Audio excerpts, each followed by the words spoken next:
You've been chasing peace in all the wrong places. They told you it comes from fixing every problem, managing every detail, and keeping life perfectly under control. But if that were true, why do you still feel exhausted from trying so hard?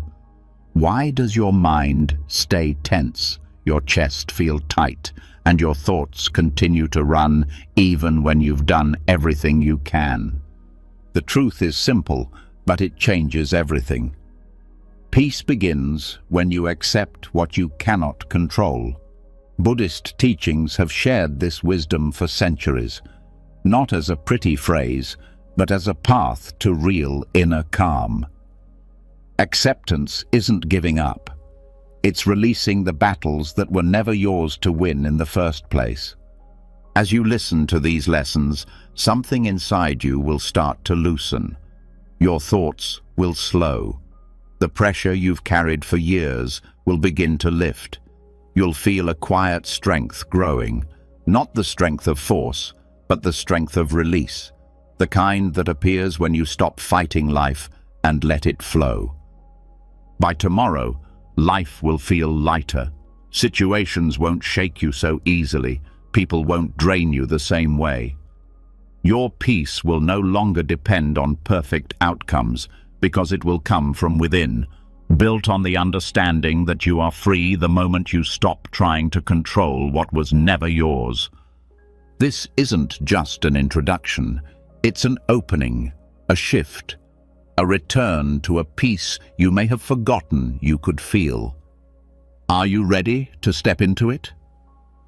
Let's begin. You've been chasing peace in all the wrong places, trying to hold life together with force, effort, and constant control. But now that you've taken the first step, accepting that peace begins only when you stop trying to control what cannot be controlled, something inside you is shifting. A quiet awareness starts rising, the kind that makes you look at the world differently. You begin to notice how much of your stress hasn't come from life itself, but from your attempts to manage every moment before it even happens. A softer question begins to form in your mind. If peace comes from letting go, then how do I live in a world that constantly pushes me to interfere? And this question leads to the next part of the journey, a part most people never learn but deeply need. There is a delicate strength in knowing when not to intervene, a power many overlook because the world trains us to believe we must always force, fix, correct, and shape every situation. From childhood, you were taught that success comes from taking charge, stepping in quickly, and controlling the outcome. Yet the more you try to force life into your preferred shape, the more resistance you meet. Things unravel, people pull away, situations become heavier, and your mind grows louder. The exhaustion you feel isn't from life itself.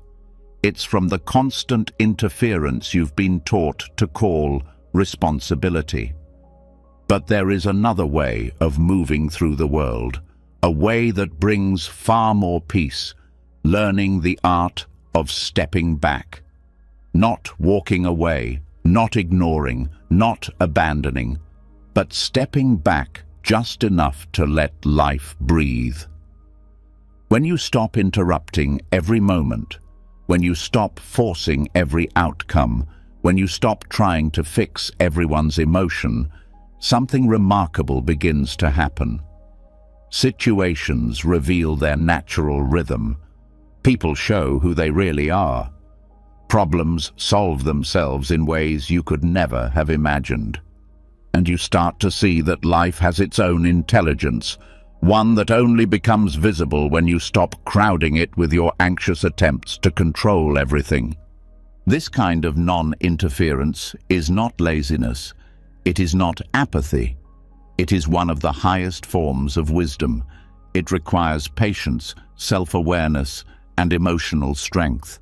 It requires you to trust that not every moment needs your hand on it. It asks you to understand that your presence, your calm, your grounded energy can influence a situation more deeply than your actions ever could. Think about the moments when someone opened up to you only after you stopped trying to fix them. Think about the arguments that softened only when you stopped forcing the conversation. Think about the stressful situations that resolved themselves when you finally stepped back and breathed. These are not accidents. They are proof that harmony often appears when pressure disappears. One of the greatest misunderstandings in life is believing that caring means controlling. Many people interfere because they think their involvement is necessary for things to go well. They jump into other people's emotional storms because silence feels uncomfortable. They rush to solve someone's problem because uncertainty scares them. They try to direct every detail of life because stillness feels unsafe. But when you step too quickly into someone's pain, you can unintentionally take away the moment they need for growth. Your interference might solve the problem temporarily, but it also blocks the lesson. People need space to feel, to process, to unravel, to rebuild. When you interfere out of anxiety, fear, or discomfort, you take away their chance to discover their own strength. And what about the interference you direct at yourself? You judge your feelings before they've even formed. You criticize yourself the moment a thought doesn't match your expectations. You rush to fix your sadness, your anger, your confusion, instead of allowing these emotions to exist. This inner interference creates more tension than anything in the outside world. When you fight your own emotions, they tighten. When you allow them, they loosen. Every emotion is like a wave. It rises, crests, and falls. It only becomes destructive when you try to stop it mid-rise. The moment you stop trying to interfere with your inner world, your emotions begin to move through you more freely. They lose their intensity because you are no longer giving them resistance to push against. There is also the interference that comes from believing others must behave the way you think they should. You hold unspoken expectations for how people ought to speak, respond, think, or feel. You correct their tone, their choices, their timing, their decisions, not because you're trying to harm them, but because somewhere inside you, control feels safer than openness. Yet the more you push people into your idea of how they should be, the more distance you create. People feel judged, restricted, unseen, and ironically, the more you try to control them, the more they resist. Letting go of this kind of interference is not giving up your voice. It's giving others the space to be themselves. It's allowing relationships to breathe instead of suffocating them with tension. It's realizing that acceptance creates deeper connection than correction ever could. Stillness is not something most people are comfortable with. But stillness is where clarity lives. When you stop interfering with every moment, life begins to reveal details you never noticed. You start seeing patterns in people's behavior. You begin to understand unspoken signals, hidden emotions, deeper truths. You respond with more wisdom because your actions come from awareness instead of impulse. You begin moving through life with the kind of presence that makes others feel safe, understood, and respected. And in return, you start attracting situations that mirror the calm you embody. You will also find that people begin to respect your presence more deeply. When you're no longer forcing conversations, pushing advice, or trying to control every dynamic, your words carry more weight. People listen because they know you don't speak from pressure. They trust you because you don't suffocate them with expectations. You become a grounding force, someone others can lean on without fear of being judged or corrected. Your presence becomes more healing than your solutions. This shift also protects your peace. Interference is not just exhausting, it is emotionally costly.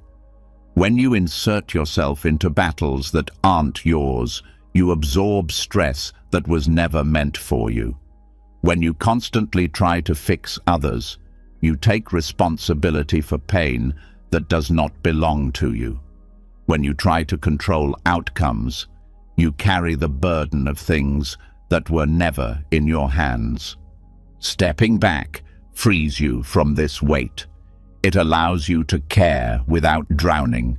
It allows you to love without losing yourself. It allows you to help without harming your own peace. When you stop interfering with life, you also stop feeding drama. Most drama comes from over-involvement, from reacting too quickly, from making assumptions, from rushing into situations that needed time instead of action. When you learn the discipline of stepping back, you begin to see how much chaos you used to create without realizing it. And you begin to appreciate the simplicity that appears when you allow life to unfold naturally. This doesn't mean you never take action. Wise action is different from reactive interference. Wise action arises when you act from clarity, calm, and understanding.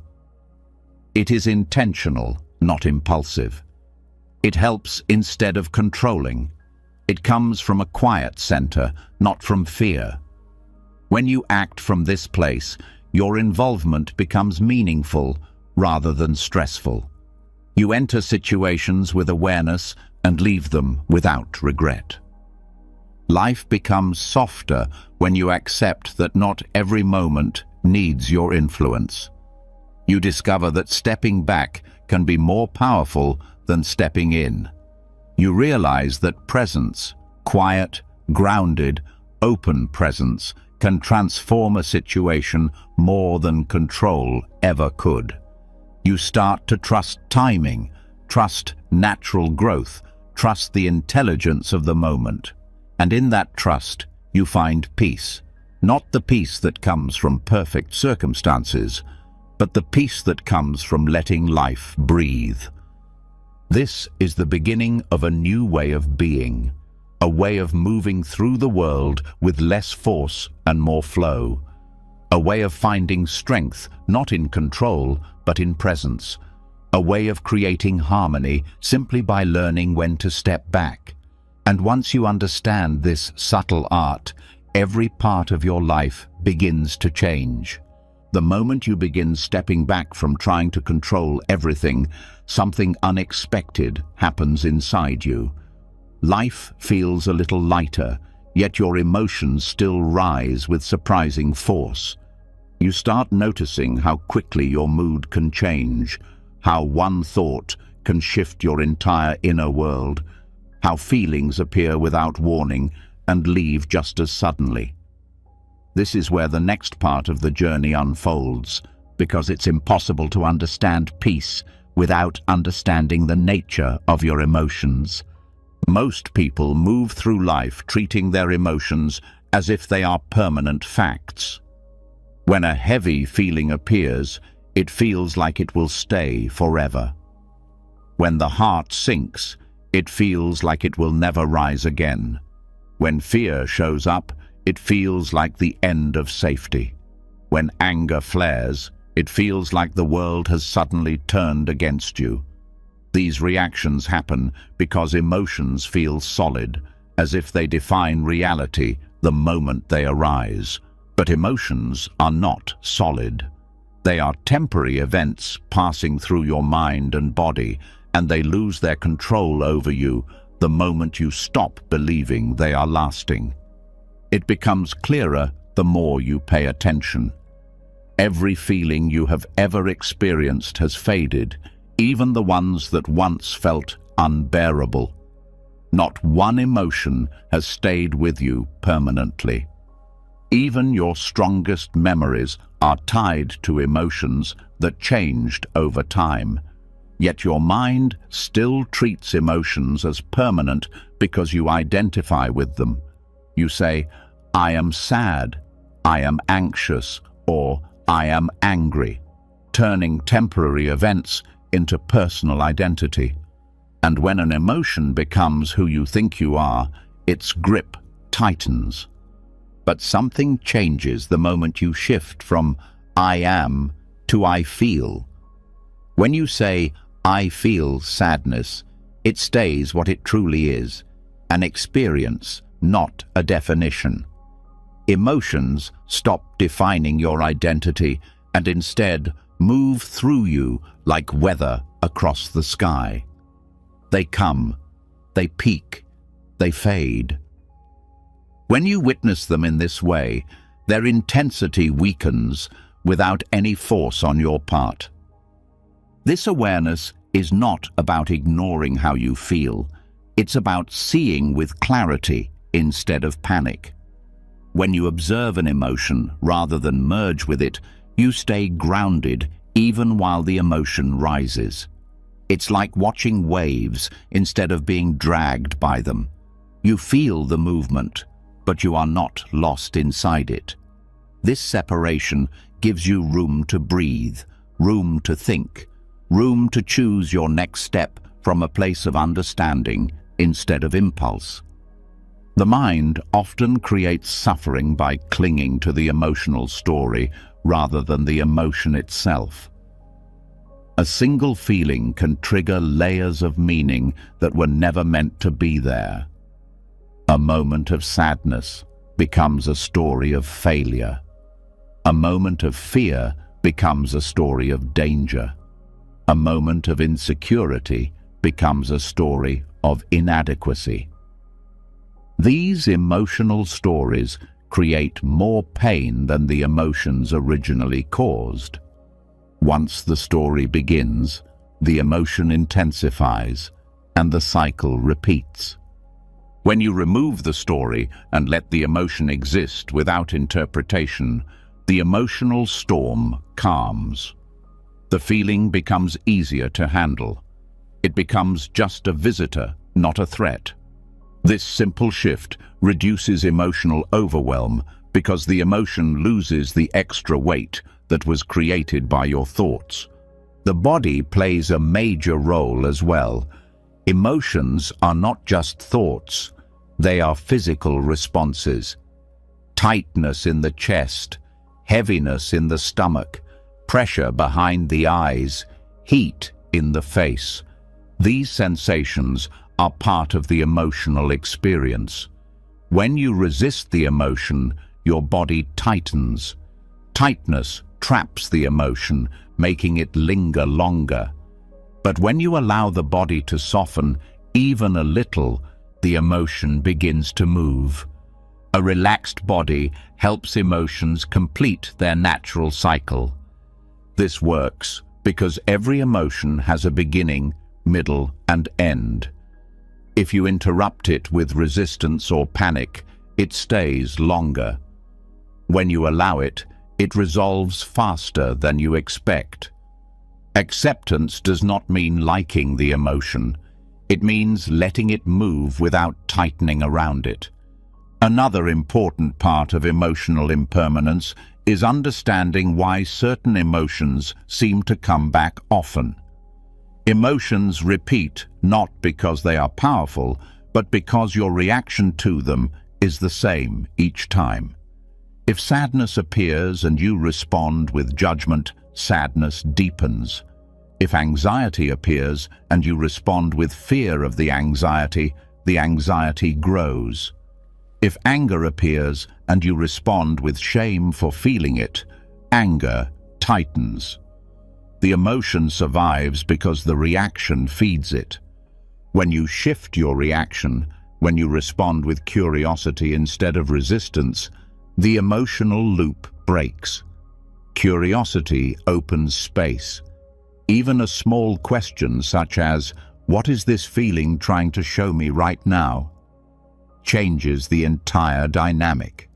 Emotional curiosity is not analysis. It is openness. It stops the cycle of emotional repetition by giving the emotion a chance to complete its path. Relationships are also deeply affected by emotional impermanence. When you believe your emotions are permanent, you take them out on others. A temporary irritation becomes a fight. A temporary insecurity becomes jealousy.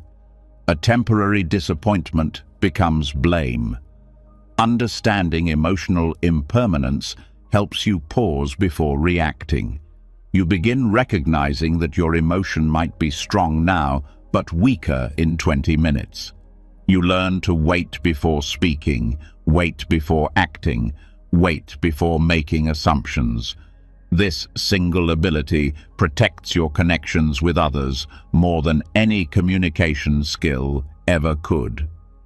There is also a deeper part of this teaching that touches the core of your being. When you watch an emotion rise and fall, you begin to notice something else. Something underneath the emotion that does not move. A stillness, a presence, a steady awareness that remains the same even when your emotions shift wildly. This steady awareness is your true self. It is the part of you that is untouched by emotional weather. The more you connect with this steady place, the less frightened you become of emotional storms. You begin trusting that no matter how strong an emotion feels, there is a place within you that remains calm. This understanding helps during the most difficult emotions: grief, heartbreak, fear of the future, loneliness. These emotions feel intense because they shake the foundations of your identity. But even these emotions are temporary. They move through in waves. They change shape. They soften. When you allow them to be felt without adding stories or resistance, they eventually release. You discover a quiet courage within yourself because you realize you can survive emotional storms without losing your center. Another aspect of emotional impermanence is learning not to cling to positive emotions. People often try to hold on to joy, excitement, love, inspiration, and happiness. But the more you cling, the faster they fade. Positive emotions become more enjoyable when you allow them to come and go naturally. When you stop trying to hold them in place, you actually feel them more fully. Joy becomes richer. Love becomes deeper. Gratitude becomes more alive. This freedom makes happiness feel more genuine because you are no longer desperate for it to stay. This teaching also helps with emotional comparison. Many people judge themselves for not feeling a certain way. They believe they should be happier, calmer, more confident, more motivated. But emotional cycles differ from person to person. Your rhythm is not wrong. Your emotional patterns are not failures. They are natural variations of your internal weather. Accepting this relieves unnecessary pressure and allows you to move through your emotions without judging yourself. With time, emotional impermanence shapes how you view your entire life. You stop taking negative emotions as signs that something is wrong with you. You stop taking positive emotions as proof that everything is perfect. You stop believing that your emotions dictate your destiny. You understand that every emotion is part of your experience, but not the whole of your identity. This perspective allows you to live with more balance. You don't overreact to your highs or drown in your lows. You live with a grounded heart. This grounded heart becomes your guide. It teaches you that emotions are not obstacles, but signals. They show you where you need healing, where you need rest, where you need boundaries, where you need courage, where you need change. When you see emotions as messengers instead of enemies, they become easier to work with. They speak more clearly when you listen without fear. The wisdom of emotional impermanence is not about controlling how you feel. It is about freeing yourself from the belief that emotions control you. When you stop fighting your feelings, they pass more peacefully. When you stop identifying with them, they lose their grip. When you stop fearing them, they transform. You become more present, more grounded, more aware of the subtle shifts within you. And with that awareness comes a deeper peace, a peace that no emotion, no matter how strong, can take away. As emotional impermanence becomes more familiar, another layer of inner experience begins to reveal itself. You start noticing that the closer you get to real acceptance, the more intense your inner resistance becomes. It shows up suddenly, as if something inside you senses change and tries to stop it. This resistance is not random. It is the ego making its last effort to hold on to the patterns that once made it feel safe. When acceptance grows, the ego feels it is losing control, and that loss creates a spike in discomfort. Thoughts become louder, reactions become sharper, and old emotional habits rise with surprising force. This sudden return of tension can feel confusing, especially when you thought you were making progress. But this spike is not a backward step. It is the ego's final attempt to keep things familiar. The ego fears change, even when the change is healing. The ego was built to protect you. It learned to predict danger, avoid rejection, and maintain a stable identity. These functions helped you survive past experiences, but they also limit your freedom when you begin seeking inner peace. Whenever you approach a moment of surrender, the ego reacts because surrender feels like disappearing to it. To the ego, acceptance means losing its role as the one who controls, defends, and manages everything. This is why the mind becomes noisy right before breakthrough. It floods you with thoughts that sound urgent, thoughts that insist something is wrong, thoughts that convince you to tighten your grip again. These thoughts are not truth. They are survival reflexes. They come from the ego trying to maintain its old position. Understanding this weakens their influence because you no longer mistake them for reality. The ego also uses emotion to regain control. You may feel a sudden burst of irritation, fear, sadness, or defensiveness. These emotions are not failures. They are signals that you are changing. The ego uses emotional intensity to bring you back to familiar patterns, hoping you will react the way you always have. But when you stay present through this surge, something important happens. The ego loses power. It depends on your reaction to survive. When you do not react, it cannot stay in control. This stage requires patience with yourself. The ego is not your enemy. It is a protective structure built from past experiences, childhood patterns, learned fears, and repeated emotional reactions. It thinks it is keeping you safe. When you begin changing, the ego becomes frightened. Treating this fear with patience instead of resistance creates space for transformation. The more you understand the ego, the less tightly it controls you. A common sign of this final ego surge is the urge to act impulsively. The mind pressures you to fix something immediately, confront someone, overthink, explain yourself, defend yourself, or chase certainty. These impulses are the ego's way of pulling you back into old habits. Acting on them keeps the pattern alive. Letting the urge pass weakens the pattern. You don't need to force anything.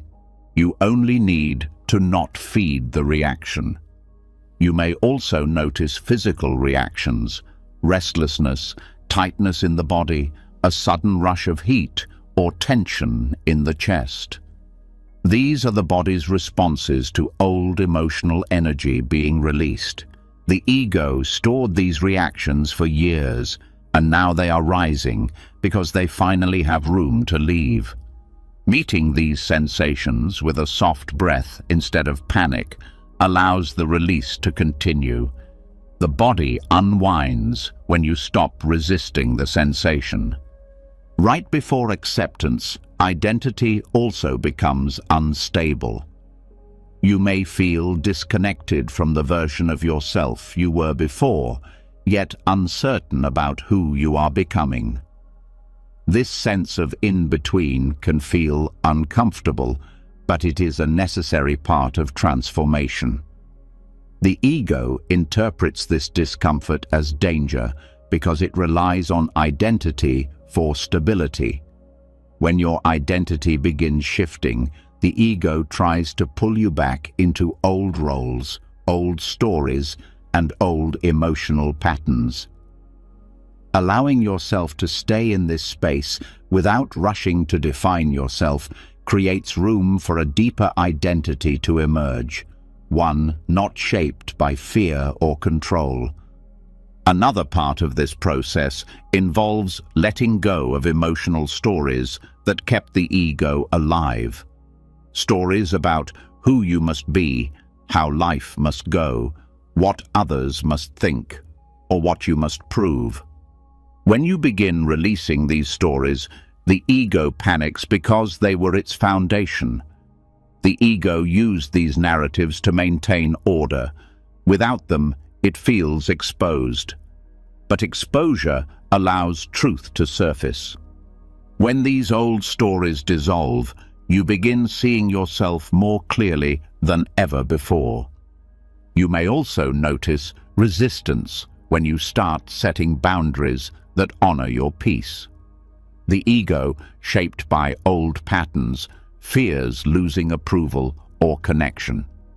It tells you that choosing yourself is selfish or risky. But when you recognize this as ego fear rather than truth, you gain the freedom to act from self-respect instead of old conditioning. Each boundary weakens the ego's grip and strengthens your inner stability. The ego's final resistance also shows up as doubt. Doubt about your path, doubt about your choices, doubt about your progress. This doubt appears because the ego equates uncertainty with danger.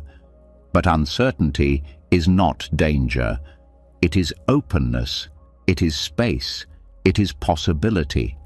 When you allow doubt to exist without letting it dictate your actions, doubt loses its authority.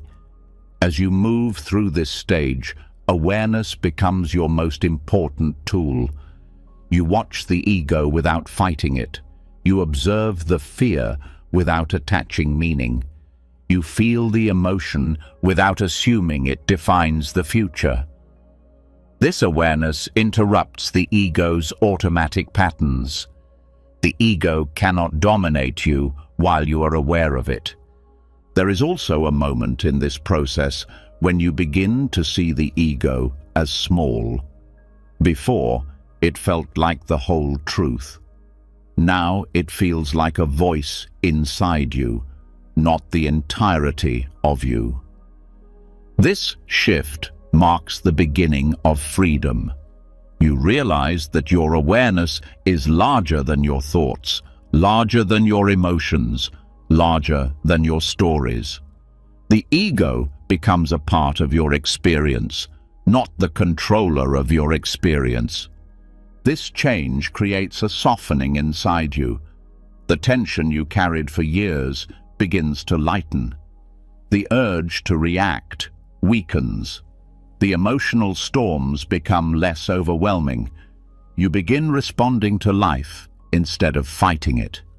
You start feeling moments of clarity, moments of open space, moments of quiet that were not available before. Peace begins to settle into your body in a new way, not as an idea, but as a lived experience. Acceptance no longer feels like a challenge. It feels natural. You stop forcing life into a shape and start moving with life instead. You stop carrying emotional burdens that were never yours. You stop defending identities that no longer fit. What once felt frightening now feels freeing. What once felt like loss now feels like release. What once felt like collapse now feels like awakening. The ego's last stand is the final shadow before this shift happens, and the moment you stay present through it, you step into a deeper sense of self that does not need control to feel safe. As the ego's grip weakens and you begin feeling more space around your thoughts, another layer of truth becomes easier to see. Not all resistance shows up as dramatic inner battles. Most of it is subtle, quiet, almost invisible. It hides inside your daily life, buried in the smallest moments that seem harmless but slowly drain your energy. These tiny tensions build up without your awareness, shaping your mood, your patience, and your peace far more than the big emotional storms ever could. This next step begins by noticing what you resist without even realizing it. There are countless moments throughout the day when your body tightens, your breath shortens, or your thoughts stiffen against reality. A slow driver, a long line, a noise you didn't expect, a plan that changes suddenly, a message that takes too long to arrive, someone speaking too slowly, a notification that interrupts your focus. These moments seem insignificant, yet each one creates a small inner conflict. Your ego reacts instantly, protesting the inconvenience, demanding control, insisting the moment should be different than it is. These tiny frictions accumulate. Each one adds a layer of tension, a subtle exhaustion you carry without noticing. By the end of the day, you feel drained, not because something big happened, but because hundreds of small resistances tightened your body and mind piece by piece. Micro-resistance is one of the greatest hidden causes of stress, and most people never see it happening. They assume they are tired because of responsibilities, tasks, or work, when the real fatigue comes from constantly fighting what life brings in tiny, repetitive moments. This is where micro-surrender becomes essential. Micro-surrender is the practice of releasing tension in the smallest moments. It is the art of letting go at the exact point where the ego wants to tighten. These small releases create a powerful shift. They turn daily life from a constant struggle into a smoother flow. You regain energy that used to leak away through friction. You begin to feel calmer throughout the day without effort. Micro-surrender starts with noticing your internal reactions. When something unexpected happens, pay attention to the immediate tightening. It may show up as irritation, a sigh, a spike of impatience, or a small voice complaining in your mind. That reaction is the ego demanding control. It wants the moment to match its expectations. Each time you surrender instead of resist, you break the old habit. You soften instead of tighten. You accept instead of argue. This softening releases trapped energy instantly. One of the most common areas where micro-resistance appears is waiting. Waiting in line, waiting for a reply, waiting for food, waiting in traffic. The ego sees waiting as an interruption to its plan. It wants movement, speed, certainty. When those are taken away, impatience arises. This impatience is resistance. It creates stress even though nothing harmful is happening. Micro-surrender turns waiting into a neutral moment. When you accept that waiting is happening, your body relaxes. The mind becomes lighter. You stop losing energy over something you cannot control. Another area where micro-resistance appears is in interruptions. A child calling your name while you work. A co-worker asking a question. A notification appearing when you're focused. The ego perceives interruptions as threats to its sense of control. It reacts with irritation even before you consciously process what happened. Micro-surrender happens when you drop the tension quickly instead of feeding the irritation. You pause, breathe, and return to what matters without letting the interruption take more from you than the moment itself. Plans changing is another source of hidden resistance. Your mind imagines how things should unfold, and when reality shifts, even slightly, the ego reacts. This reaction wastes energy. Micro-surrender means releasing the attachment to your plan in real time. When something changes, instead of tightening, you mentally say, "This is what's happening now." That simple statement melts the friction. It prevents the ego from creating conflict with the moment. Sound is another powerful trigger for micro-resistance. A loud noise, someone chewing, a dog barking, the hum of a machine. These sounds are harmless, yet the ego reacts as if they are invasions. It labels them as wrong. This reaction creates instant tension. Micro-surrender means allowing sound to be present without adding judgment. When you stop labeling sound as disruptive, your nervous system stays calm. Micro-resistance also appears in your daily tasks. Washing dishes, cleaning, preparing food, going to work, answering messages. The ego often resists the simplicity of daily life. It wants stimulation or novelty, so it protests routine. Micro-surrender means giving full presence to small tasks without the inner complaint. When you do something simple without resistance, it becomes peaceful instead of draining. There is also resistance in conversations. When someone talks longer than you want or expresses emotions you don't want to hear, the ego reacts. Micro-surrender means listening without tensing, allowing the other person to speak without mentally rushing them. This creates deeper connection, reduces conflict, and conserves your energy. Another hidden area is expectations about time. The ego wants everything to happen on its schedule. When life moves slower or faster, tension arises. Micro-surrender means letting go of the mental timeline. When you allow events to unfold in their own time, your mind stops fighting the pace of life. Your body also holds micro-resistance. Small tensions in the shoulders, jaw, hands, or stomach often have nothing to do with physical strain and everything to do with resisting the moment. Micro-surrender means dropping the tension whenever you notice it.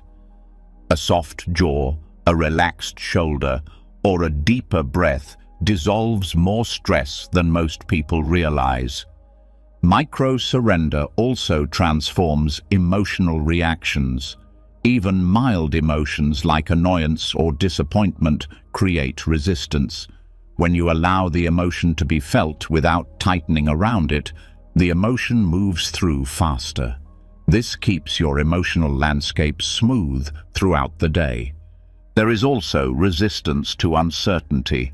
Even small uncertainties, like not knowing how long something will take, trigger mental discomfort. The ego exaggerates the threat. Micro-surrender responds with openness. When you let uncertainty be present without trying to force clarity, the mind relaxes.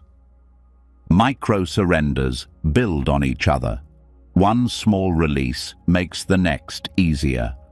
Over time, these tiny choices reshape your entire nervous system. You stop living in a state of subtle tension. You stop wasting energy on things that don't matter. You start moving through the day with ease. Challenges feel lighter. Annoyances lose their power. You feel less drained and more grounded at the end of the day. The beauty of micro-surrender is that it doesn't require dramatic effort. It is not about forcing calm. It is about removing the invisible walls that block natural calm. Your peace becomes less dependent on perfect conditions and more connected to your ability to release tension instantly. Life begins to feel more spacious. You feel less pushed by the world and more carried by it. Micro-surrenders develop a habit of acceptance. They teach your mind to stop fighting the moment. They train your nervous system to relax instead of react. They reveal how often the ego creates unnecessary suffering. Over time, these small moments of letting go lead to a profound shift. You begin to live with less resistance, less frustration, and less inner noise. You start to realize that peace is not found in changing your circumstances. Peace is found in changing your response to the countless tiny moments that once triggered you. This is how surrender becomes strength and acceptance becomes freedom. The more you let go in the small moments, the more you begin to notice something deeper hidden beneath them. Each micro-surrender lightens you, yet there's a pattern that becomes clearer with every release. Most of your suffering never came from the moment itself. It came from the pressure to control it. And when that pressure loosens, life stops fighting back.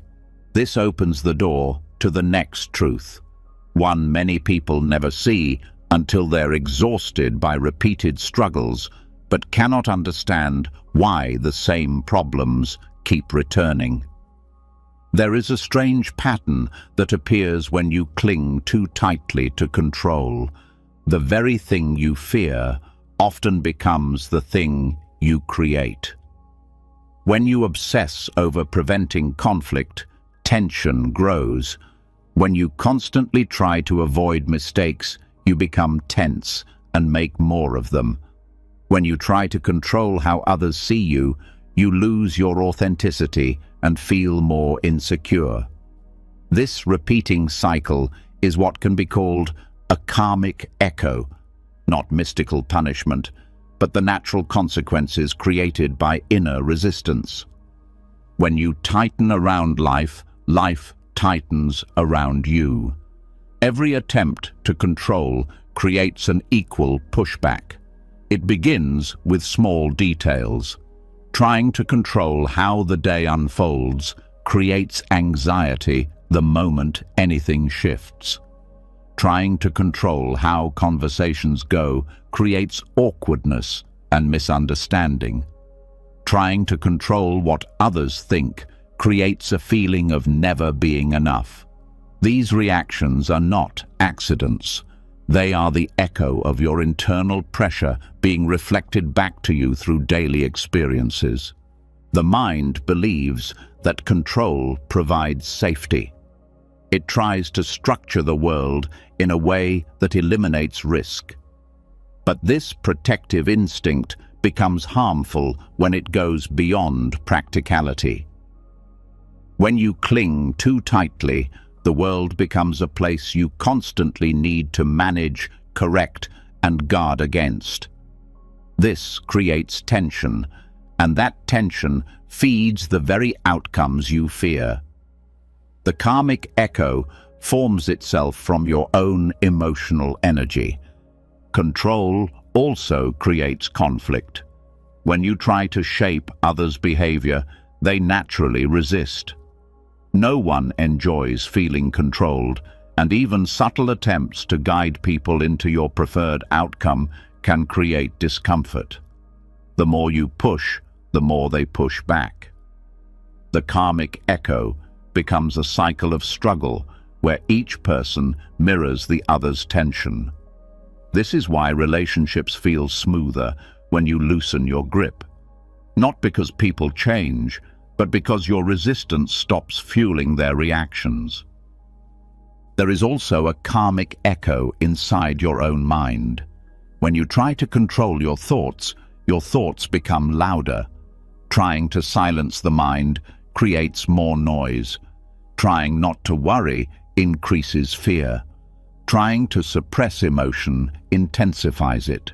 This happens because resistance amplifies whatever you push against. Acceptance dissolves it. The more you grasp, the more the mind rebels. The more you soften, the more the mind quiets. Control distorts perception as well. When you cling to control, you see the world through tension. You interpret neutral events as threats. You read into small details. You search for danger even when it doesn't exist. This distorted view creates unnecessary suffering. You feel attacked when no attack is present, abandoned when no abandonment is happening, rejected when no rejection took place. These misinterpretations create emotional pain that reflects nothing but your internal fear. The karmic echo becomes a loop of self-created turmoil. Another effect of clinging is misfortune created through rigidity. Life is constantly moving. Opportunities appear unexpectedly, and timing often unfolds outside your plans. When you cling to control, you resist the flow of life. You turn away from possibilities because they do not match your expectations. You delay decisions until the perfect moment that never arrives. You hesitate instead of trusting your path. This rigidity creates stagnation, missed chances, and outcomes that resemble bad luck. But this misfortune is not fate. It is the karmic echo of refusing to move with life. Even physical tension is part of the echo. Clinging to control activates stress responses in the body. Shoulders tense, breathing becomes shallow, the stomach tightens, the heart speeds up.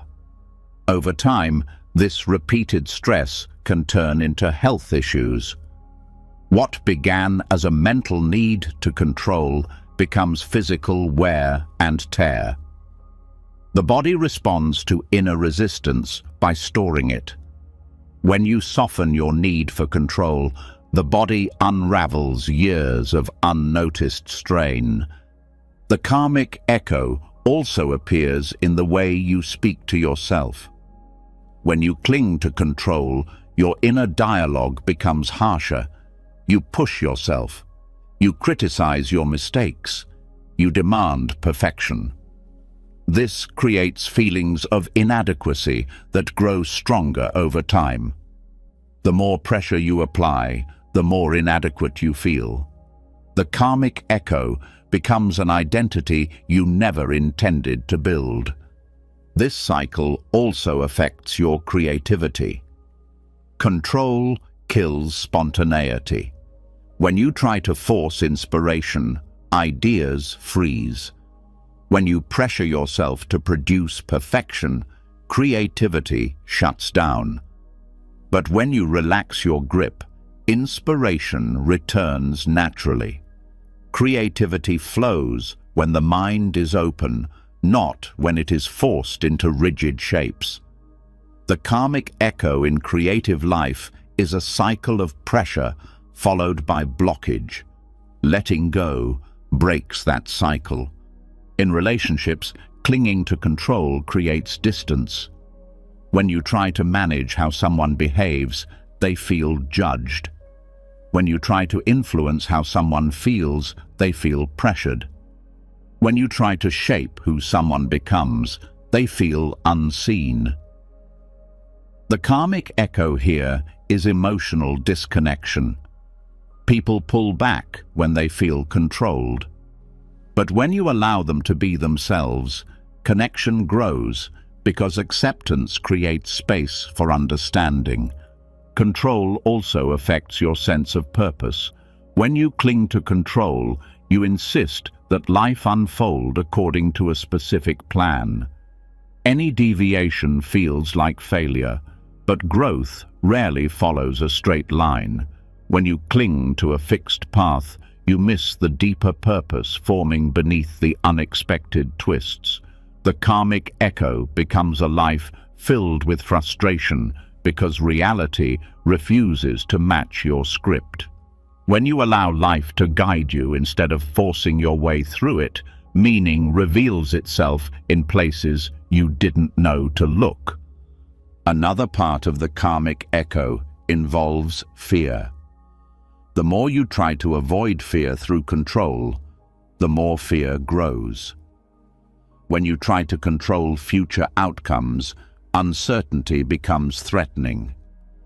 You become overwhelmed by possibilities. The mind starts predicting danger in every direction. The karmic echo turns caution into anxiety. But when you stop trying to eliminate fear and instead move forward while feeling it, fear weakens. The echo shifts from anxiety to courage. Control also shapes your relationship with change. When you cling to stability, change becomes terrifying. You resist it, fight it, or deny it. But resisting change never stops it. It only makes it more painful. The karmic echo of resisting change is suffering.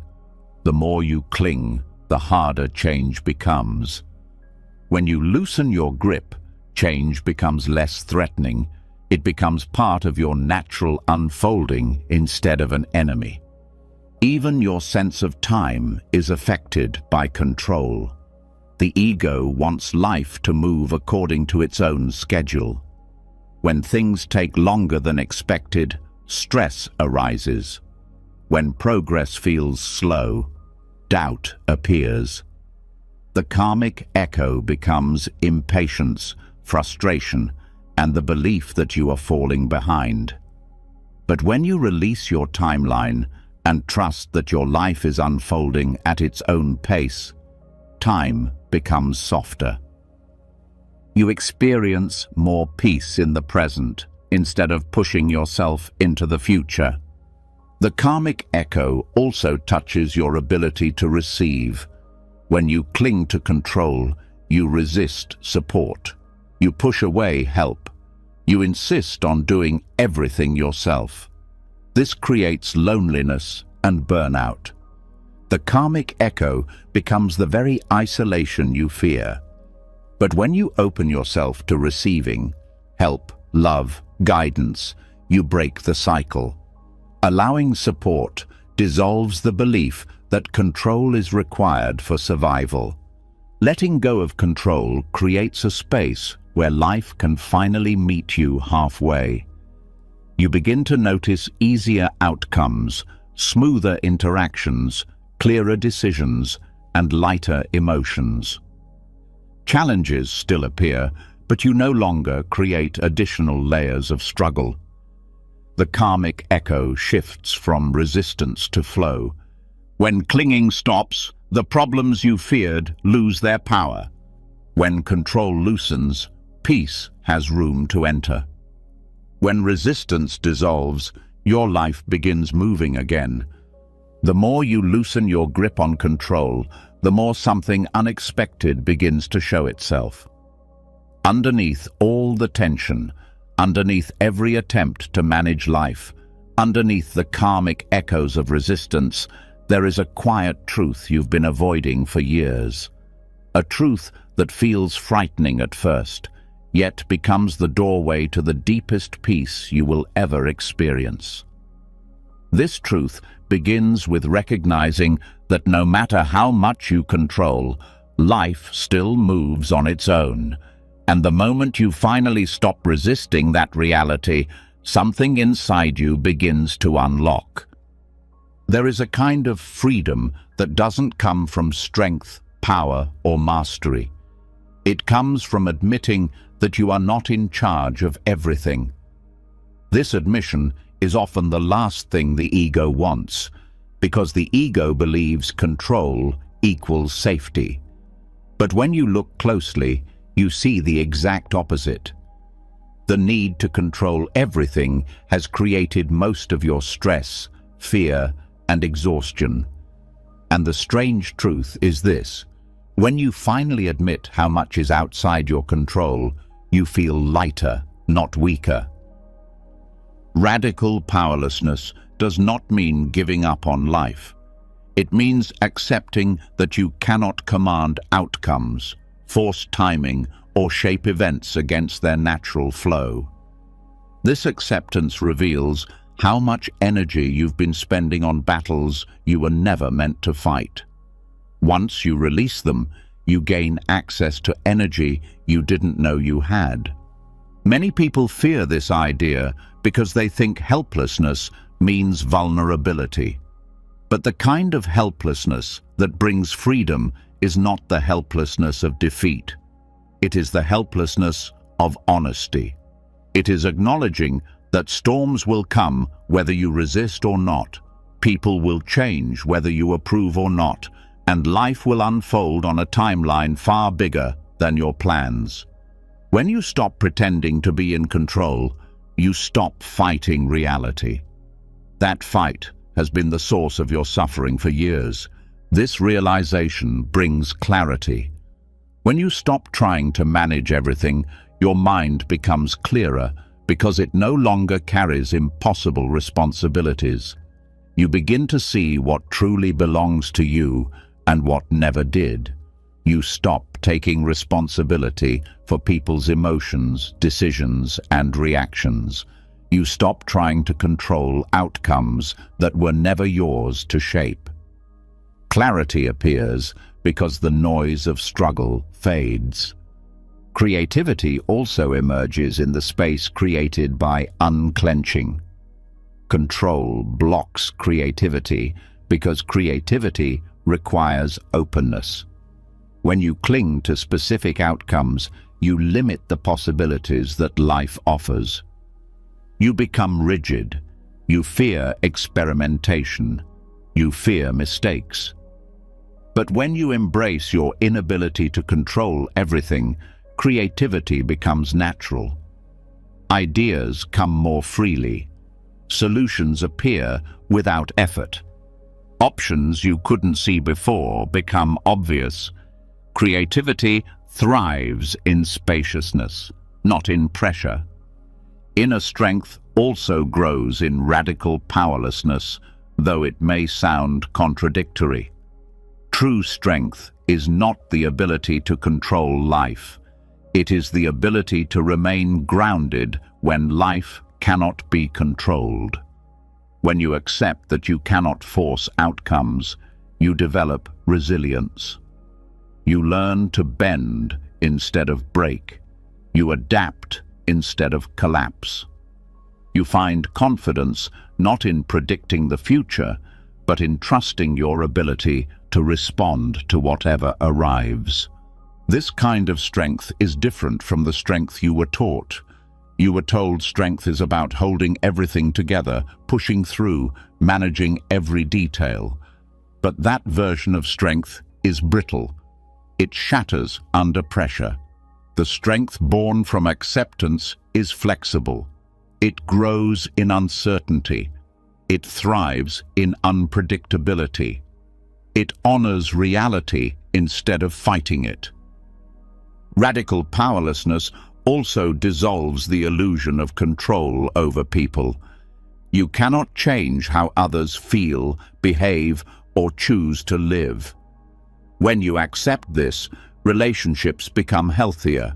You stop trying to fix people. You stop expecting them to fill your emotional gaps. You stop manipulating outcomes. This acceptance creates respect, understanding, and openness. You begin connecting with people as they are, not as you want them to be.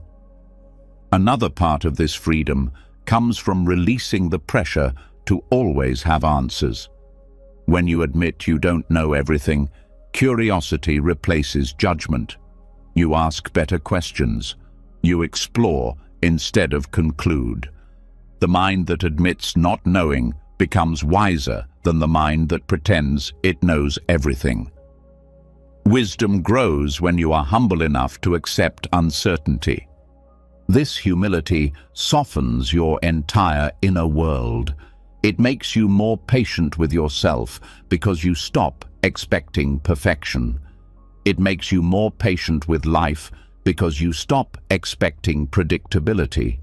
It makes you more patient with others because you stop expecting them to behave in ways that make you feel secure. The relief that comes from releasing these expectations can feel like taking off a heavy backpack you didn't realize you were carrying. Radical powerlessness also brings peace to your relationship with time. Much suffering comes from trying to rush life into your preferred pace. When you accept that time will move as it moves, you stop living in the future. You stop chasing moments that haven't arrived yet. You stop gripping the present with anxiety. This acceptance allows you to be here instead of mentally running ahead. Time feels less threatening because you are no longer fighting it. Your relationship with fear changes as well. Fear thrives on the illusion of control because the moment you believe you must control everything, life becomes a minefield of potential threats. Every possibility becomes a danger. Every uncertainty becomes a problem. But when you admit you cannot control life, fear loses its fuel. The pressure to prevent every negative outcome disappears. You begin to trust yourself to navigate life, not control it. This form of surrender also breaks the cycle of self-blame. When you believe you are responsible for everything, you blame yourself for things outside your influence. You think you should have predicted events, prevented conflicts, or mastered outcomes. Radical powerlessness removes this unrealistic burden. You see that life doesn't revolve around your decisions alone. You see that outcomes arise from countless factors beyond your awareness. This brings compassion for yourself. You also begin to see how life supports you once you stop forcing it. Opportunities appear unexpectedly. Solutions arise on their own. People show up at the right time. Timing aligns in ways you could never predict. Radical powerlessness does not remove agency. It enhances it. It frees your mind from constant tension so you can recognize the opportunities you once overlooked because you were too focused on controlling everything. Letting go also deepens your intuition. When the mind stops grasping, the deeper intelligence within you becomes louder. You start sensing the right path without needing to force it. You start feeling what aligns and what doesn't. Intuition does not work well in a mind full of noise. Radical powerlessness creates silence, and intuition thrives in silence. Another part of this freedom comes from surrendering to life's unpredictability. When you accept that you cannot control outcomes, you stop resisting the natural flow of events. Life unfolds in ways that often surpass your expectations. The things you once feared become gateways to growth. The things you once resisted become blessings in disguise. The uncertainty you once tried to eliminate becomes the space where life surprises you. Radical powerlessness does not mean losing direction. It means releasing rigidity. You still make choices, take action, and follow goals. But you no longer suffocate your path with fear. You move forward with flexibility instead of force. You trust the journey instead of fearing it. This surrender also strengthens emotional freedom. You stop needing people to behave a certain way to feel okay. You stop needing life to follow a certain script to stay calm. You stop needing certainty to feel grounded. You realize your inner stability depends on your openness, not your control. At a deeper level, radical powerlessness reveals a truth that brings profound peace. Life has always been moving, with or without your control. You were never meant to hold the world together. You were only meant to meet each moment with honesty, presence, and openness. When you stop pretending to be in charge of the uncontrollable, you finally align with life instead of fighting it. And in that alignment, you discover the paradox. Accepting your powerlessness reveals your greatest inner power. As the truth of not being in control settles more deeply into your life, another shift begins to reveal itself. With every layer of surrender, something else becomes clearer. Your mind has been carrying far more than it needs. Old thoughts, old fears, old expectations, old worries, old predictions, old conversations, old regrets. All of this mental clutter kept the urge for control alive. And now that you're learning to release control, the clutter begins to show itself in a way you cannot ignore. This is where the next transformation starts. There is a kind of heaviness that comes not from the world, but from the mind. Thoughts pile on top of thoughts, creating noise that makes it hard to hear your deeper wisdom. The mind becomes a crowded room filled with unfinished dialogues, future scenarios, and past failures replaying themselves. This clutter does not appear because something is wrong with you. It appears because the mind was trying to manage too much. When you believed you had to control outcomes, hold everything together, and predict every possible scenario, your mind filled itself with unnecessary weight. Now that you're letting go, you can begin clearing the space within. Voluntary simplicity of the mind is the practice of choosing less. Fewer thoughts, fewer stories, fewer mental distractions. Not because the mind needs to be empty, but because the clutter blocks peace. Buddhist teachings often point to the mind as the source of suffering, not because thoughts are bad, but because most thoughts are repetitive and unhelpful. When you stop grabbing every passing thought as important, your inner world becomes quieter. You begin to see which thoughts are meaningful and which are just noise created by old habits. One powerful way mental simplicity starts is by noticing the unnecessary. Throughout your day, countless thoughts appear that serve no purpose. Thoughts about things you cannot change. Thoughts about people's opinions. Thoughts about outcomes you cannot control. thoughts about events that already happened, thoughts about futures that may never exist. These thoughts feel urgent only because the mind has been trained to react to everything. When you pause and observe them, you begin to see how many of them lead nowhere. The practice of letting thoughts pass without grabbing onto them is the beginning of mental decluttering. You don't force thoughts away, you simply stop giving them authority.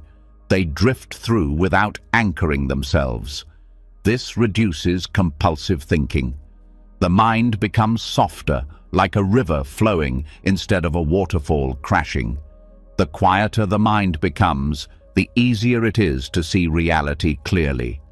Another part of voluntary mental simplicity is reducing mental multitasking. The mind tries to think about several things at once, planning the day while replaying yesterday, worrying about later while handling now.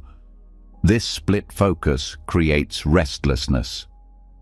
When you bring your attention to just one thing, the task in front of you, the breath in your chest, the sound in the room, the mind relaxes. Simplicity happens when you stop demanding your mind to be everywhere at once. Your mind also becomes cluttered through comparison, comparing your path with others, comparing your progress, comparing your value, comparing your speed. These comparisons create pressure and confusion. They make you believe you're behind when, in truth, you are simply on your own timeline. Letting go of comparison is a major act of mental simplicity. When you stop measuring yourself against others, your mind gains space that was previously filled with doubt. Expectations also contribute to clutter. The mind carries heavy expectations about how life should unfold, how people should behave, how you should feel, and what success should look like. When these expectations are not met, frustration arises. Letting go of unnecessary expectations doesn't mean lowering your standards. It means clearing space for reality to unfold without being judged at every turn. When you stop demanding perfection from life, your mind becomes peaceful. Mental clutter also grows from unprocessed emotions. When feelings are avoided, they remain unfinished thoughts in the mind. They reappear as worry, fear, resentment, or confusion. Mental simplicity involves facing emotions directly instead of thinking around them. When you feel sadness, you feel it fully. When you feel anger, you acknowledge it. When you feel insecurity, you sit with it. This openness clears emotional residue that would otherwise take up mental space. A simple mind is not an empty mind. It is an organized one. Thoughts arise, but they don't overwhelm you. Ideas appear, but they don't pile on top of each other. You begin to think more clearly, act more calmly, and make decisions with ease. The noise that once controlled your life begins to fade. Mental simplicity also changes how you speak to yourself. A cluttered mind uses harsh language, criticizing, doubting, pressuring. A simpler mind uses fewer words and more understanding. You begin talking to yourself in a gentler tone. You stop attacking yourself for mistakes. You stop repeating negative stories. This shift is subtle but powerful. When your inner voice becomes softer, the urge to control everything weakens naturally. Another important aspect is simplifying your attention. The mind becomes overwhelmed when attention is scattered. Focusing on too many things at once creates mental fog. When you choose one focus at a time, mental clarity grows. This might mean giving full attention to eating, walking, speaking, or listening. This is not about mindfulness as a technique. It's about removing the pressure of divided attention. When your attention is unified, the mind becomes sharper and calmer. Daily life offers endless opportunities to practice mental simplicity. When a thought rises, you ask, "Is this useful?" If it is not, you let it drift. When a worry appears, you ask, "Can I act on this now?" If the answer is no, you release it. When a memory surfaces, you ask, "Is holding this helping me?" If it is not, you allow it to pass. These simple questions declutter the mind moment by moment. Mental simplicity also reveals how unnecessary much of the internal narration is. The mind comments on everything. It judges, labels, predicts, interprets, and imagines. Most of this commentary is automatic and unhelpful. When you stop engaging with the inner narrator, it loses volume. Silence appears not because you force it, but because you stop feeding the noise. This simplicity brings emotional stability. When the mind is clear, emotions flow without overwhelming you. When the mind is uncluttered, you see your reactions more clearly. You notice the gap between a feeling and your response. This space gives you freedom to choose instead of react. Inner peace grows in that space. A simpler mind also strengthens intuition. Intuition is drowned by noise. When the mind is cluttered, you cannot sense your deeper wisdom. When the mind clears, intuition becomes louder and more reliable. Decisions feel less confusing. You trust yourself more. You feel guided instead of lost. Another consequence of mental simplicity is increased presence.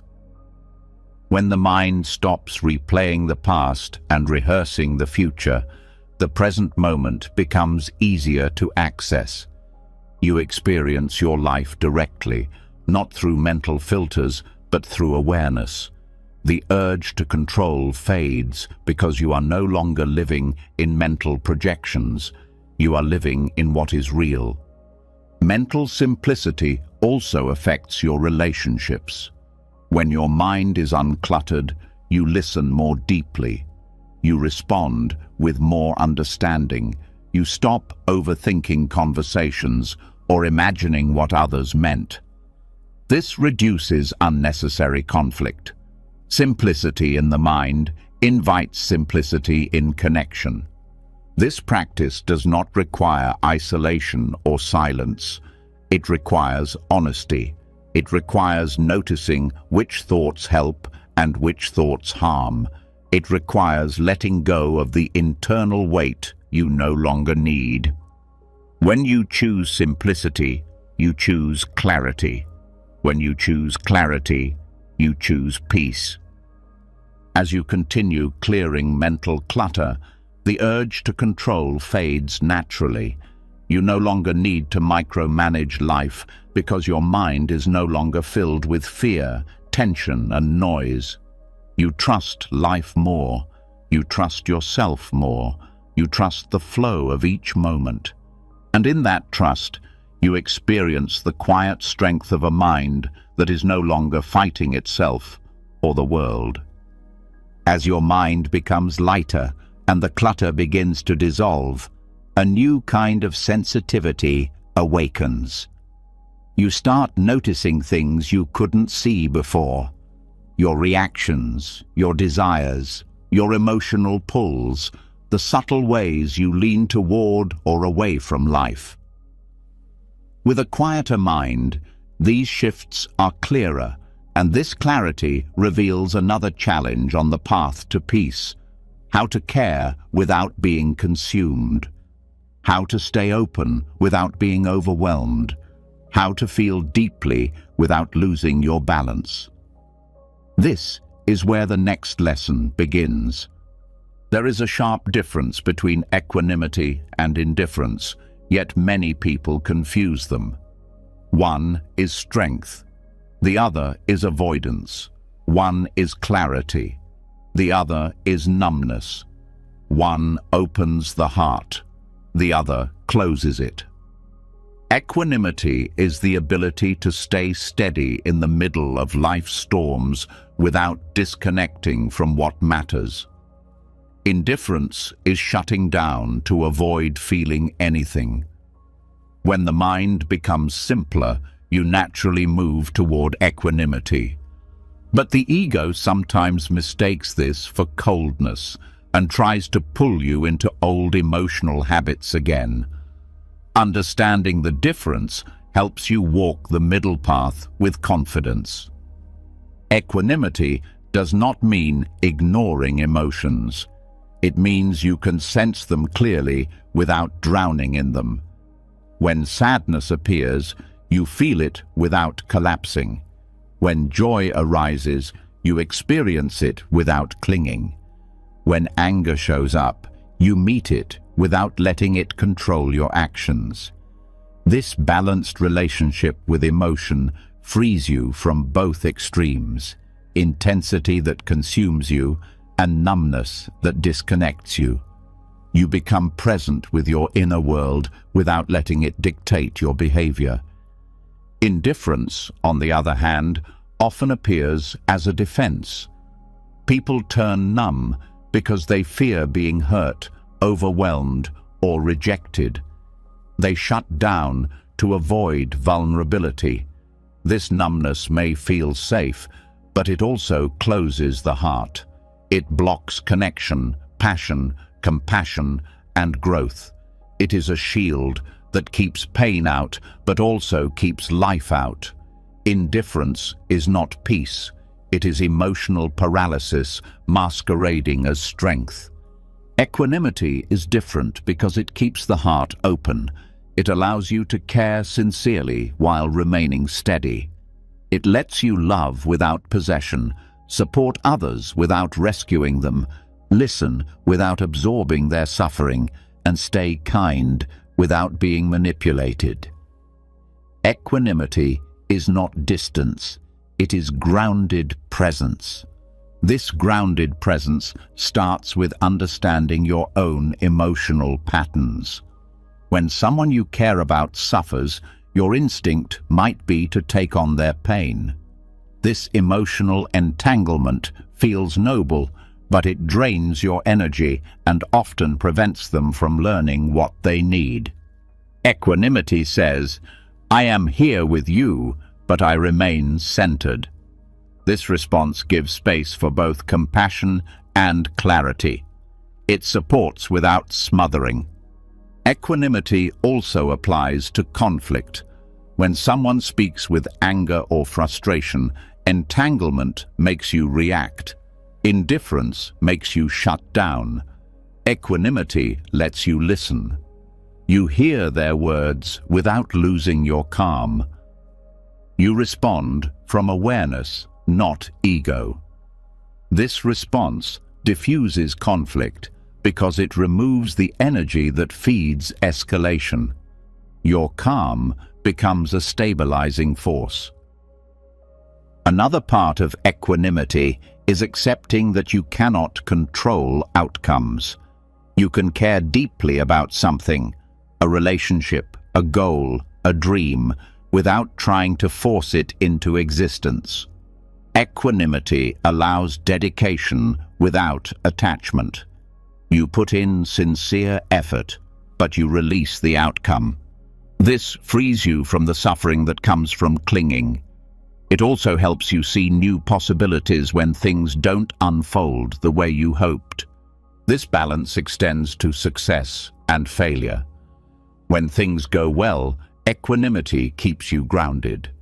You appreciate the moment without letting pride inflate your identity.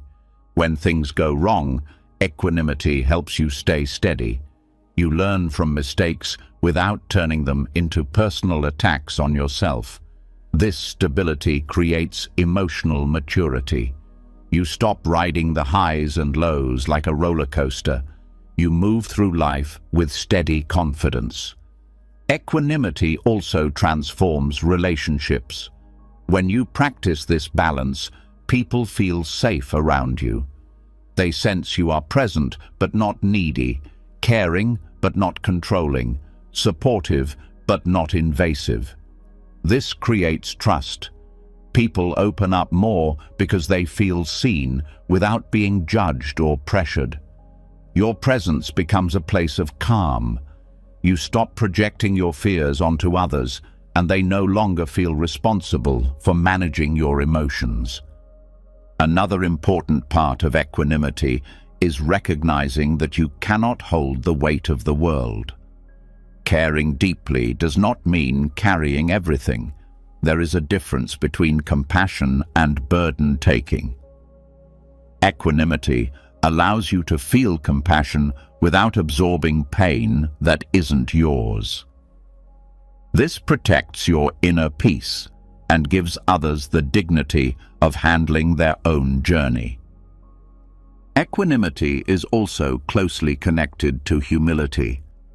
When you recognize that you cannot control life, you stop demanding that it match your expectations. You respond instead of resist. You accept instead of grasp. This humility opens the heart without making it fragile.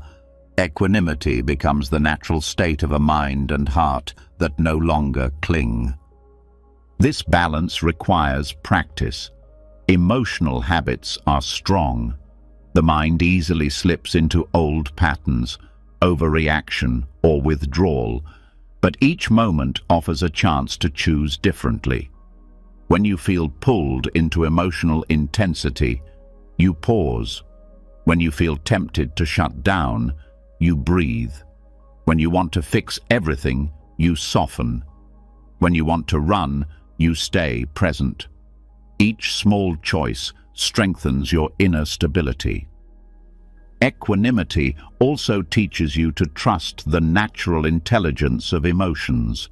Feelings arise with a purpose, but they don't need to take over your life. They guide you without controlling you.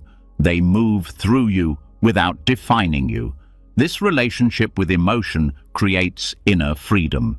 You become sensitive without being fragile, open without being overwhelmed, strong without becoming rigid. This middle path reveals a deeper truth. You can love without losing yourself. You can care without clinging. You can feel without falling apart. You can stay open without breaking. Equanimity is not the absence of emotion. It is the presence of balance.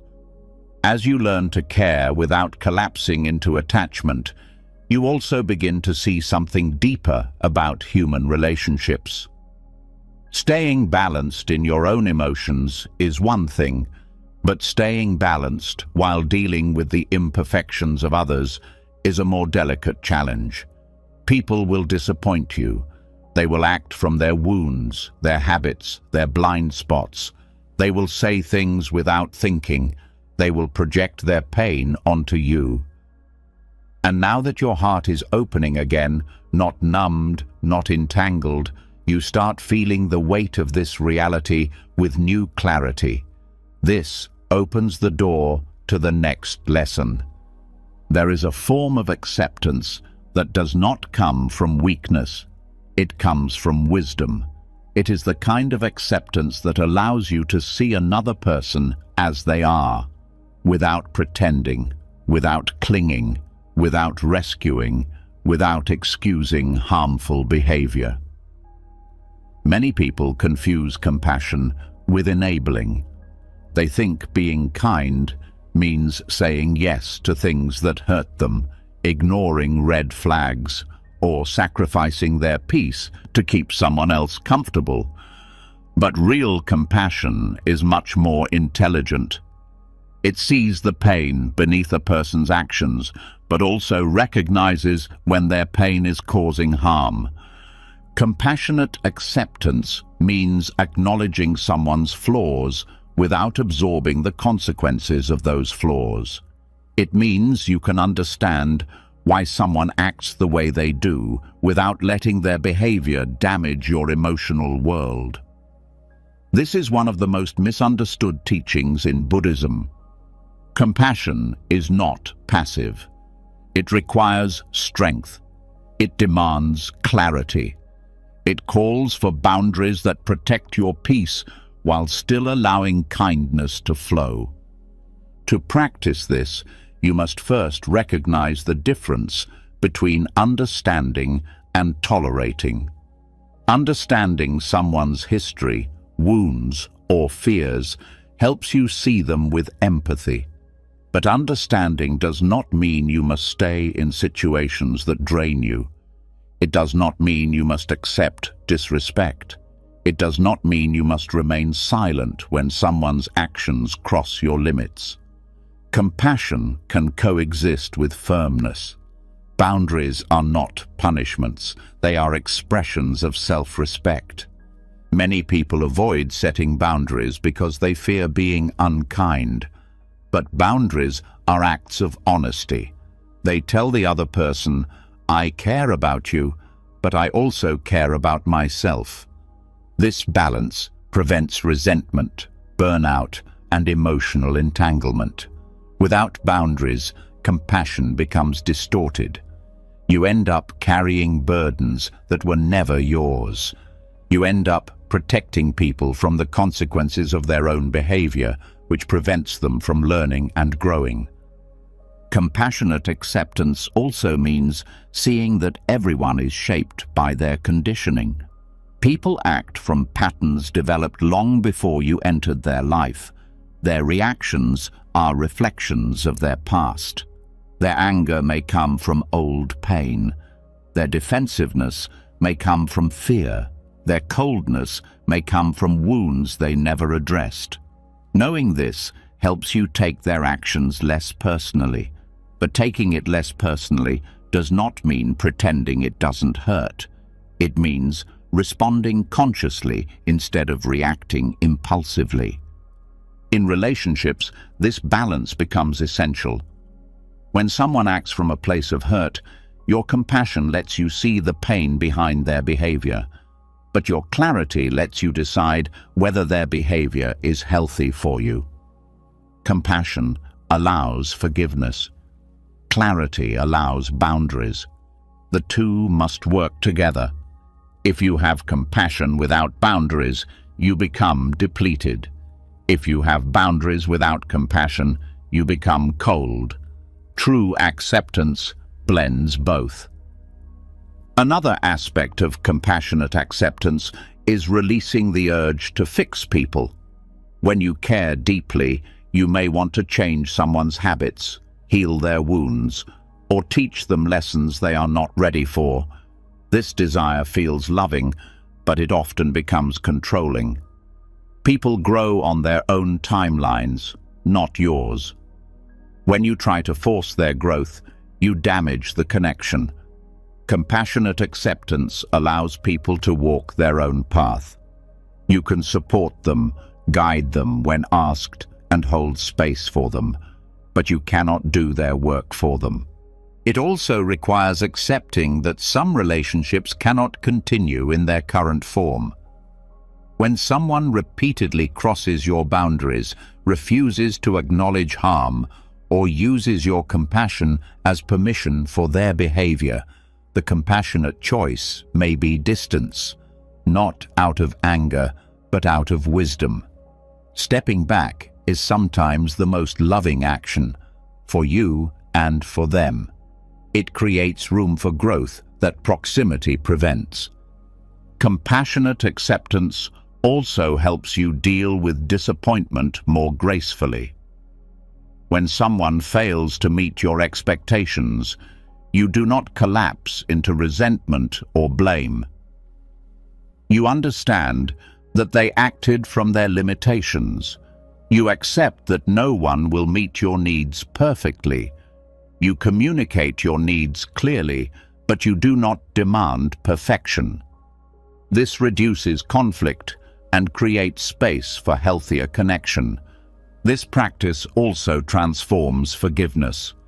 Forgiveness does not mean forgetting or allowing repeated harm. Forgiveness means removing the weight of bitterness from your heart so you can move forward with clarity. You can forgive someone and still choose distance. You can forgive someone and still maintain boundaries. You can forgive someone and still protect yourself. Forgiveness is a release of internal tension, not a continuation of unhealthy patterns. Compassionate acceptance also requires accepting your own limitations. You cannot be everything for everyone. You cannot carry every burden. You cannot heal every person you meet. This humility softens the pressure you place on yourself. It frees you from guilt when you choose yourself. It reminds you that compassion includes your own well-being. This balance reveals a deeper truth about compassion. It is an expression of wisdom, not sacrifice. It flows from openness, not obligation. It arises naturally when the heart is clear, not when it is tangled in guilt or fear. Compassion becomes steady when it is rooted in boundaries. It becomes powerful when it is paired with self-respect. It becomes healing when it comes from presence, not control. When you practice compassionate acceptance, you begin relating to others in a way that feels aligned with both kindness and truth. You stop expecting perfection from them. You stop expecting perfection from yourself. You learn to meet people with softness while protecting your own center. You care deeply, but you no longer lose yourself in the process. This middle path becomes one of the greatest freedoms you can experience. You no longer shut down to avoid pain. You no longer overextend to gain approval. You no longer confuse compassion with self-erasure. You walk through life with an open heart and steady feet, offering kindness without sacrificing your peace. As you learn to hold compassion without losing yourself, something else becomes noticeable. Beneath many struggles, emotional, relational, and internal, there is a quiet fear most people carry but rarely name. It hides behind perfectionism, defensiveness, overachievement, hesitation, and even kindness that sacrifices too much. It is the fear of failing. Not just the fear of making mistakes, but the fear of what those mistakes might say about who you are. And now that you're becoming more honest with yourself, this fear rises into view. This is the next doorway. There is a freedom that appears only when you stop treating failure as a threat to your identity. Most people react to mistakes as if they define their worth. One small misstep becomes a reflection of inadequacy. One setback becomes a story of not being good enough. One rejection becomes a judgment on the entire self. This internal collapse happens because the ego attaches identity to achievement. It believes your value lives inside success. When success wavers, the ego feels weak. When failure appears, the ego feels attacked. But there is a different path, one that allows failure without losing yourself. Acceptance gives you permission to lose, and that permission expands your life instead of shrinking it. When failure is no longer tied to identity, it becomes information rather than condemnation. It becomes feedback instead of shame. It becomes movement instead of paralysis. This is where real growth begins. The fear of failure often forms early in life. Many people grew up receiving love, approval, or attention only when they performed well. Mistakes were punished, criticized, or ridiculed. Over time, the mind learned to associate failure with rejection. The child who once feared losing love becomes the adult who fears losing worth. Without realizing it, they build their identity on doing things right. And anything short of perfect feels dangerous. But perfection is impossible, and a life built on the illusion of perfection is a life filled with anxiety. When you accept that failure is unavoidable, you remove the pressure that has been crushing you for years. You stop expecting yourself to perform flawlessly. You stop panicking when things go wrong. You stop believing mistakes mean something is wrong with you. Acceptance becomes the doorway through which you reclaim your natural courage. When you stop tying your value to performance, you unlock resilience. Resilience is not the ability to avoid failure, it is the ability to remain whole in the face of it. When failure does not break your identity, you bounce back faster, you learn more quickly, you try again without fear. The less you fear failure, the more creative and confident you become. The world becomes bigger because your fear no longer forces you to stay small. This shift also transforms how you pursue goals. When you fear failure, you hesitate, overthink, procrastinate, or avoid taking risks. You stay within familiar boundaries because the unknown feels too threatening. But when you accept that mistakes are allowed, you move with more freedom. You take steps forward without needing guarantees. You trust yourself even when you don't know the outcome. Acceptance removes the invisible cage that held you back. The permission to lose also changes your relationship with success. When success is no longer tied to your worth, you can enjoy it without fear. You don't cling to it. You don't panic about losing it. Success becomes a moment to appreciate rather than a lifeline you must protect at all costs. This creates a healthier relationship with achievement, one based on joy rather than survival. Another important aspect of accepting failure is learning to separate action from identity. When you say, "I failed," the ego feels attacked. When you say, "That didn't work," you remain whole. That simple shift protects your self-worth. Actions are temporary. They can be adjusted, improved, or changed. Your worth is not temporary. It is not something that appears only when you succeed. It is something you carry simply by existing. This shift also helps you handle criticism. When your identity is tied to performance, criticism feels like a threat. You react defensively, shut down, or attack back. But when failure no longer defines you, criticism becomes easier to hear. You can listen without collapsing. You can take what is useful and leave what is not. You remain stable because someone else's opinion does not change who you are. The permission to lose also strengthens relationships. When you are no longer afraid of being wrong, you become easier to talk to.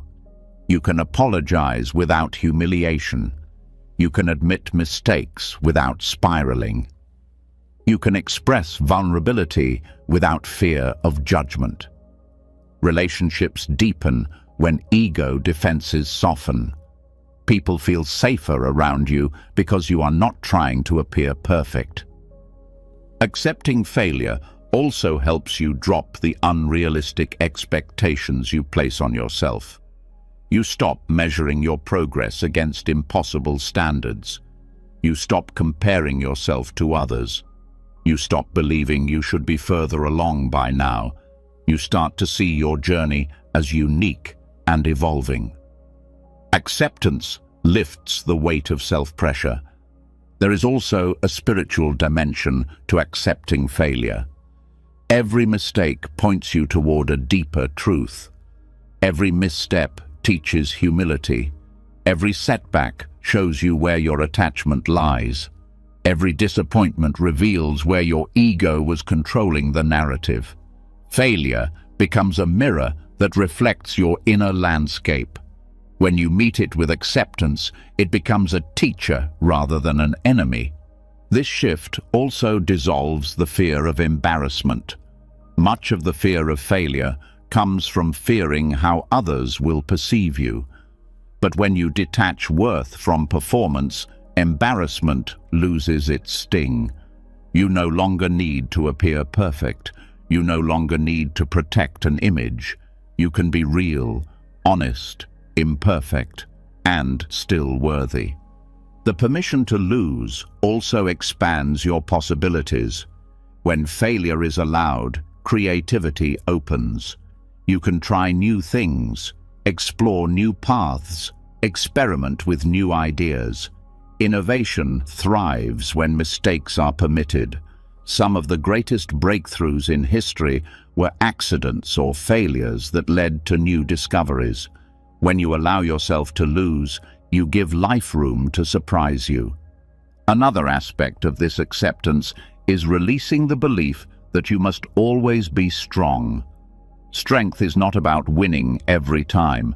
Strength is the willingness to try again, to show up again, to learn again.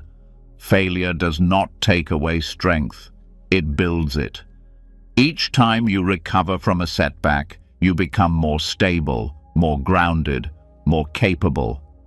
Accepting failure also helps you connect with others more authentically.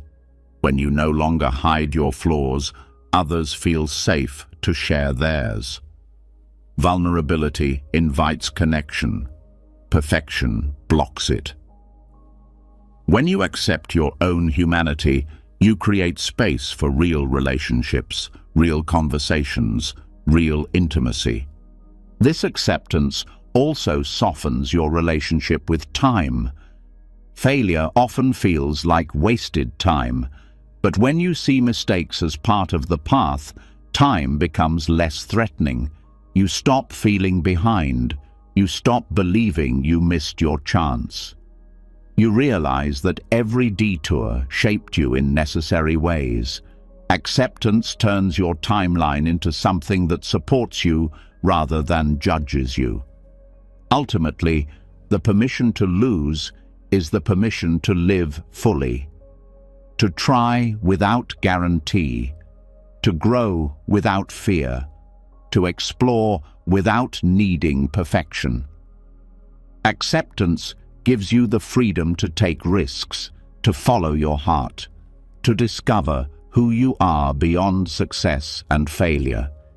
It reveals that your worth is untouchable, even in your worst moments. It frees you from the prison of perfection. It gives you a life that is spacious, courageous, and real. As you loosen your grip on perfection and allow yourself to fail without losing your sense of worth, another layer of inner tension starts to rise into awareness. It's quieter than fear, subtler than shame, but it lingers beneath almost every disappointment. It appears when you compare life to where you think you should be. It appears when you replay old choices. It appears when you picture a different version of yourself living a different life. This hidden tension comes from the alternate realities the mind keeps creating, those endless, if-only stories that pull you away from the present and anchor you to fantasies that never existed. This is the next doorway you're ready to walk through. There is a kind of suffering that doesn't come from what you've lost or what actually happened.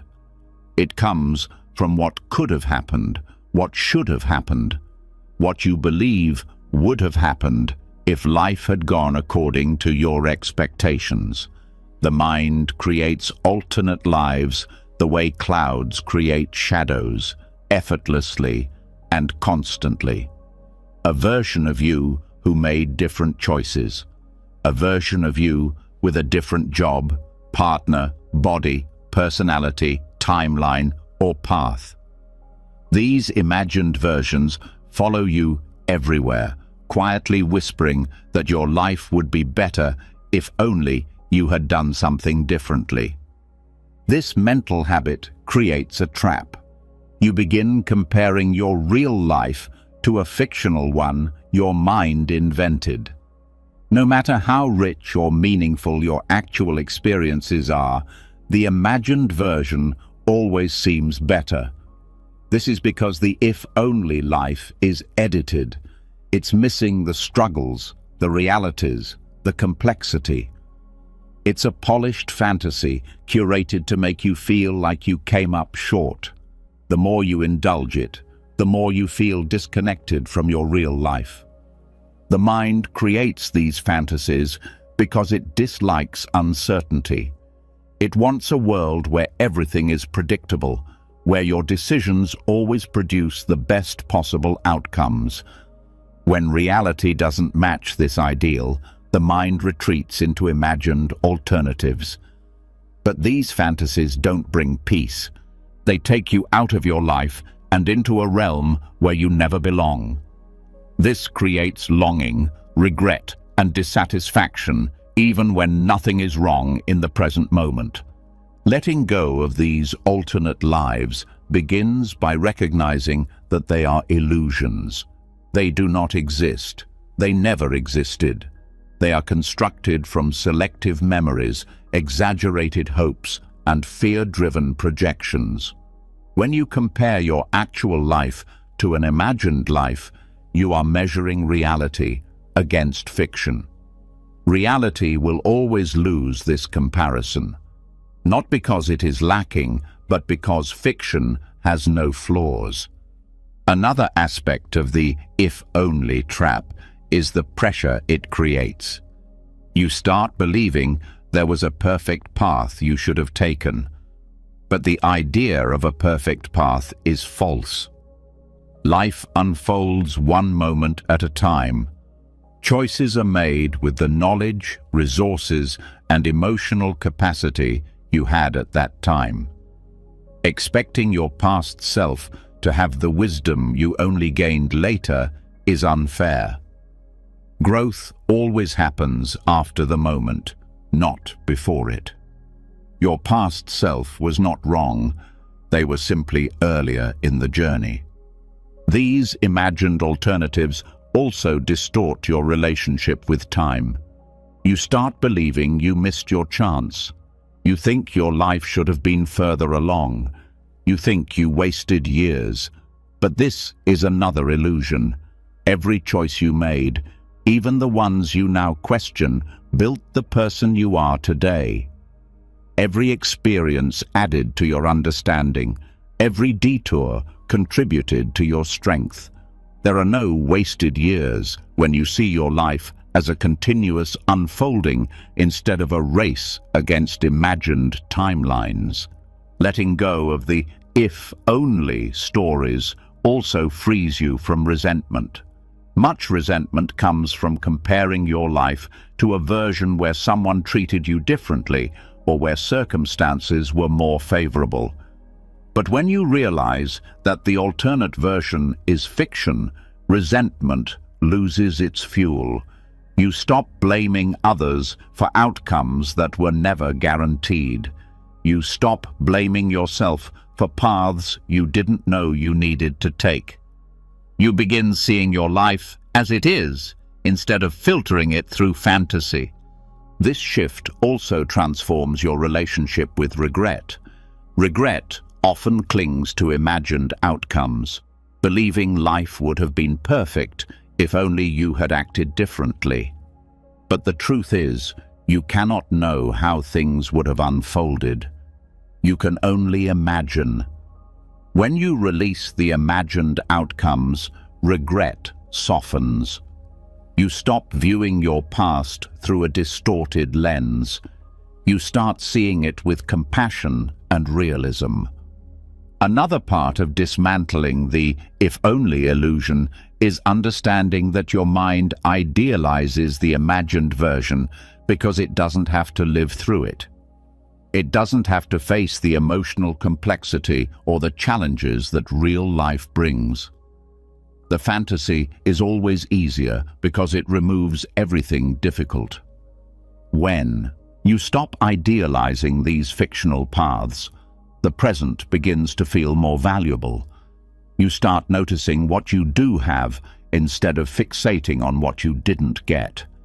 This clarity also changes your sense of identity. When you stop defining yourself by who you could have been, you begin connecting with who you are. You stop focusing on the paths you didn't take and start embracing the path you are on. This creates coherence. Your energy stops scattering across imaginary timelines. It returns to your real life, where it can actually create change. Letting go of if-only thinking opens your mind to possibility. When you release the past, you make room for new choices, new opportunities, new directions. The future stops being a continuation of regret and becomes an open field again. Acceptance allows creativity to reappear. It gives you the freedom to shape what comes next, instead of remaining chained to what might have been. There is also a profound emotional relief in releasing these imagined lives. You stop carrying the weight of comparison. You stop feeling like you are behind. You stop longing for something that never existed. You start meeting your present moment with more love, more trust, more gratitude. That doesn't mean everything becomes perfect. It means the pressure lifts. You can breathe again. This practice also strengthens presence. When you stop drifting into imaginary timelines, you return to the one place you can actually live, this moment.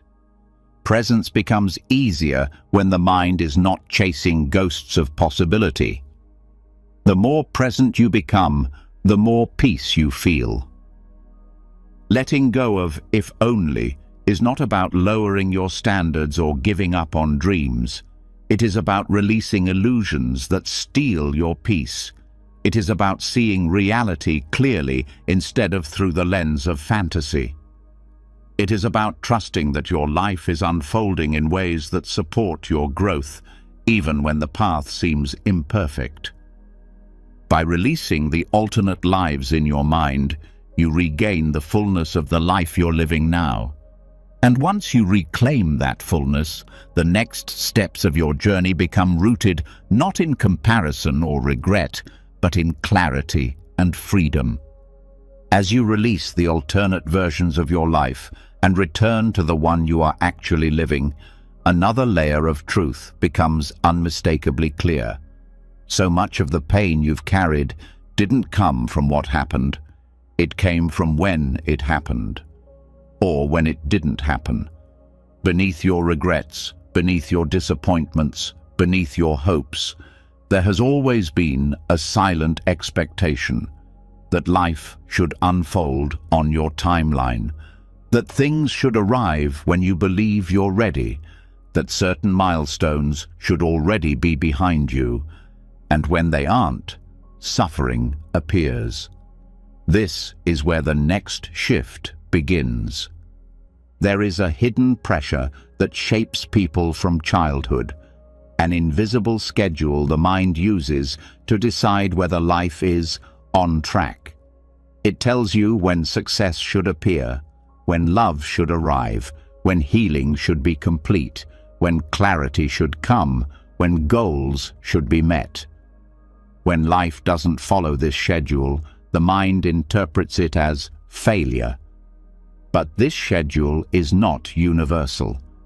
It is a creation of the ego, built from comparison, culture, fear, and imagined expectations. The universe does not follow it. Much suffering comes from clinging to this artificial timeline. You feel behind when you are not.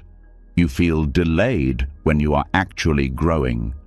You feel lost when you are simply in a phase that requires patience.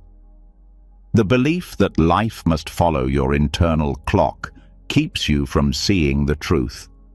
Life has always been moving at its own pace, one far wiser than the mind's expectations. Letting go of your personal timeline begins by recognizing that timing is not something you control. Opportunities appear when you are ready for them, even if you don't feel ready. Lessons repeat until you're able to learn them. Certain doors remain closed because you are not yet the person who can walk through them. Some paths open only after unexpected events shift your direction. You cannot rush these processes without losing depth. When you accept this, the pressure begins to dissolve. Many people believe they should have achieved more by now. They think they should have healed certain wounds, found certain relationships, or reached certain goals. But should have is a trap. It is based on comparison, not reality. No life unfolds in a straight line. Growth requires cycles, setbacks, pauses, rest, reflection, experimentation, stillness, and unexpected turns. When you accept that these are part of your timeline, you stop fighting them. This acceptance also changes how you interpret delays. A delay is not punishment. It is protection. It is preparation. It is alignment. The moment you are asking for may not bring peace yet. The opportunity you want may require skills you haven't developed. The relationship you desire may require a version of you that still needs to emerge. Life is not withholding. It is organizing. It is arranging circumstances in ways you cannot yet see. Another part of releasing timeline attachment is recognizing how much anxiety comes from rushing. Rushing comes from fear, fear of missing out, fear of falling behind, fear of being judged, fear of failing. When you rush, you miss the depth of the moment you're in. You skip lessons, you skip clarity, you skip inner development. Slowing down does not delay your life. It brings you into alignment with it. The mind often believes that faster means better, but growth has its own rhythm. Healing takes the time it takes. Insight arrives when it arrives. Love comes when it is ready. Trying to force timing disrupts the natural unfolding of your journey. When you accept uncontrollable timing, you feel less pressure to move quickly and more trust in the wisdom behind the pace of your life. Your relationship with goals also changes. When you cling to timelines, goals become sources of stress. You measure your worth by how quickly you achieve them. You feel discouraged when progress slows. But when you release the timeline, goals become intentions, not demands. You still work toward them, but without the fear-driven urgency. This makes your effort lighter, clearer, and more sustainable. You move from pressure to purpose. Letting go of timing also transforms how you view setbacks. When something doesn't work out when you hoped it would, your mind assumes something went wrong. But often, something went right. A setback may redirect you to a better path. A loss may clear space for what truly aligns with you. A pause may prevent you from rushing into a situation that would have harmed you. When you stop judging timing, you begin to see how every delay had meaning. This acceptance changes your relationship with patience. Patience stops feeling like waiting. It becomes trust. It becomes peace. It becomes partnership with the universe instead of resistance to it. You start to understand that the right things do not need to be forced. They arrive with a sense of natural unfolding.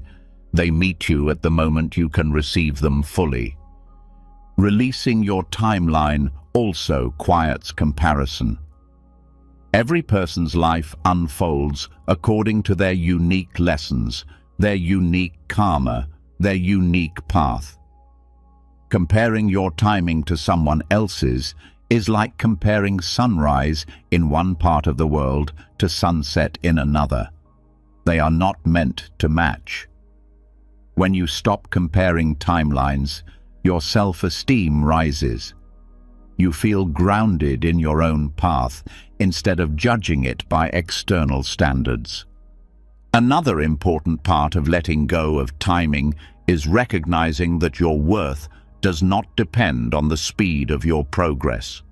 Slow growth is not failure. Delayed progress is not incompetence. Unfinished healing is not weakness. Your journey is not a race. It is a process, a deep one, a meaningful one, a sacred one. When you stop punishing yourself for not being there yet, peace begins to take root inside you. This surrender also brings new clarity about desire. Not everything you want is meant for you at the moment you want it. Some desires arise from fear, some from comparison, some from old wounds. When timing does not align, it is not rejection. It is refinement. It is life shaping your desires into something truer, deeper, more aligned with your evolution. Letting go of timing attachment also strengthens your intuition. When you stop rushing into the future, you become more attuned to the present. Your inner voice becomes clearer. You sense the next step instead of forcing one. Decisions become less stressful because they come from alignment, not panic. There is also freedom in realizing that you cannot fall behind. Life does not have a scoreboard. Your path is not measured by milestones, but by presence, awareness, and sincerity. You are not late. You are not early. You are exactly where your life needs you to be for the next part of your unfolding. When you let go of your personal schedule and accept the universe's timing, the weight you've been carrying begins to dissolve. You no longer live in conflict with the pace of your own life. You stop chasing timelines that were never yours. You feel peace not because everything is perfect, but because you stop demanding that everything happen now. This acceptance changes how you move through the world. You walk with less urgency and more presence. You trust your path. You stop comparing, rushing, and forcing. You begin to see timing not as something to control, but as something to cooperate with. And in that cooperation, life starts meeting you in ways it couldn't before. As you release your grip on timing and begin trusting the deeper rhythm of your life, something else becomes easier to notice. Even when your mind agrees with acceptance, your body often tells a different story. Your shoulders still tighten when plans change. Your breath still shortens when uncertainty appears. Your stomach still knots when emotions rise. Your jaw still clamps when you try to stay composed. The body holds on to control long after the mind begins to let go. And this is where the next lesson unfolds. There is a form of acceptance that cannot be learned through thought alone.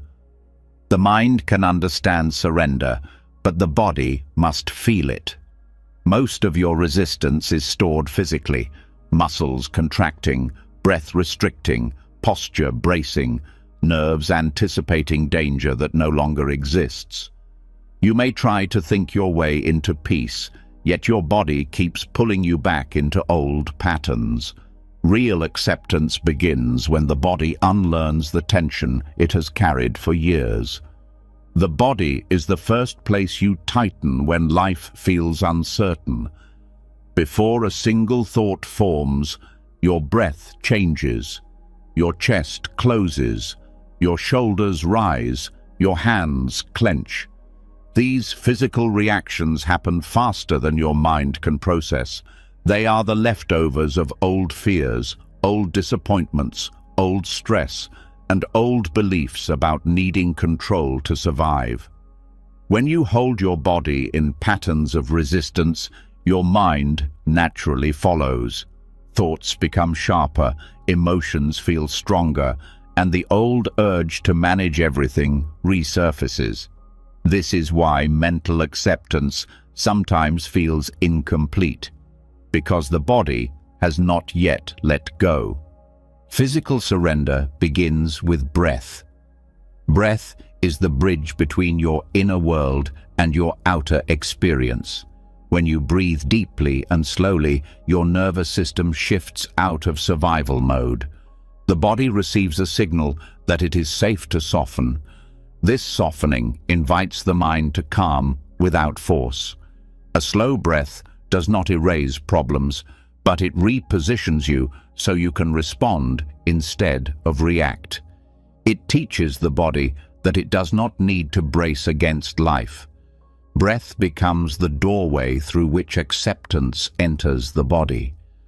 Posture is another silent messenger.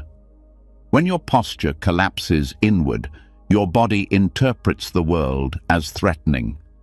When your posture becomes rigid, your body prepares for conflict. Acceptance through the body means learning to stand or sit in a way that supports openness, not rigid, not slumped, but grounded. A grounded posture sends a powerful message to the mind. I can meet this moment without shrinking or fighting. This steady alignment creates emotional stability. It helps you stay present, even when the situation is challenging. Somatic release goes even deeper. The body stores unresolved emotions in the form of tension, tight shoulders from years of trying to hold everything together, a heavy chest from unexpressed sadness, a tight belly from chronic fear, a locked jaw from unspoken frustration. These tensions are not random. They are the physical imprint of moments you tried to control but couldn't, moments where surrender felt unsafe. When you gently release these tensions, you allow the stored emotions to move through you. This release is not dramatic. It happens slowly, through softening, through breath, through attention. As the body unwinds, the mind begins to trust that letting go is not dangerous. Physical acceptance also shows up in how you handle discomfort. Many people tense up the moment they feel emotional pain. This reflex comes from a belief that tightening protects you, but tightening actually traps the emotion, keeping it stuck.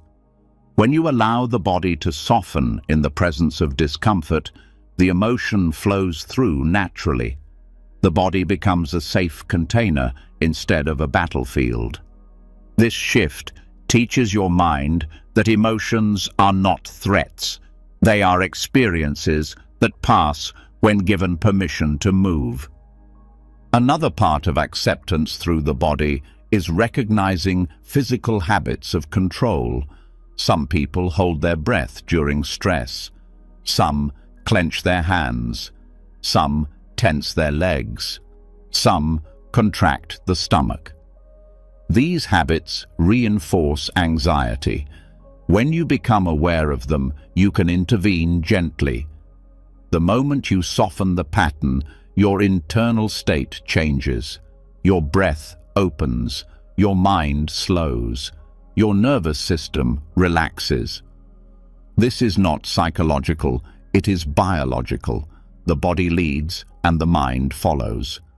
Touch also plays a role in physical acceptance. Placing a hand on your chest or stomach, holding your own arms, or resting your palms on your legs can create grounding. This contact signals safety to your nervous system.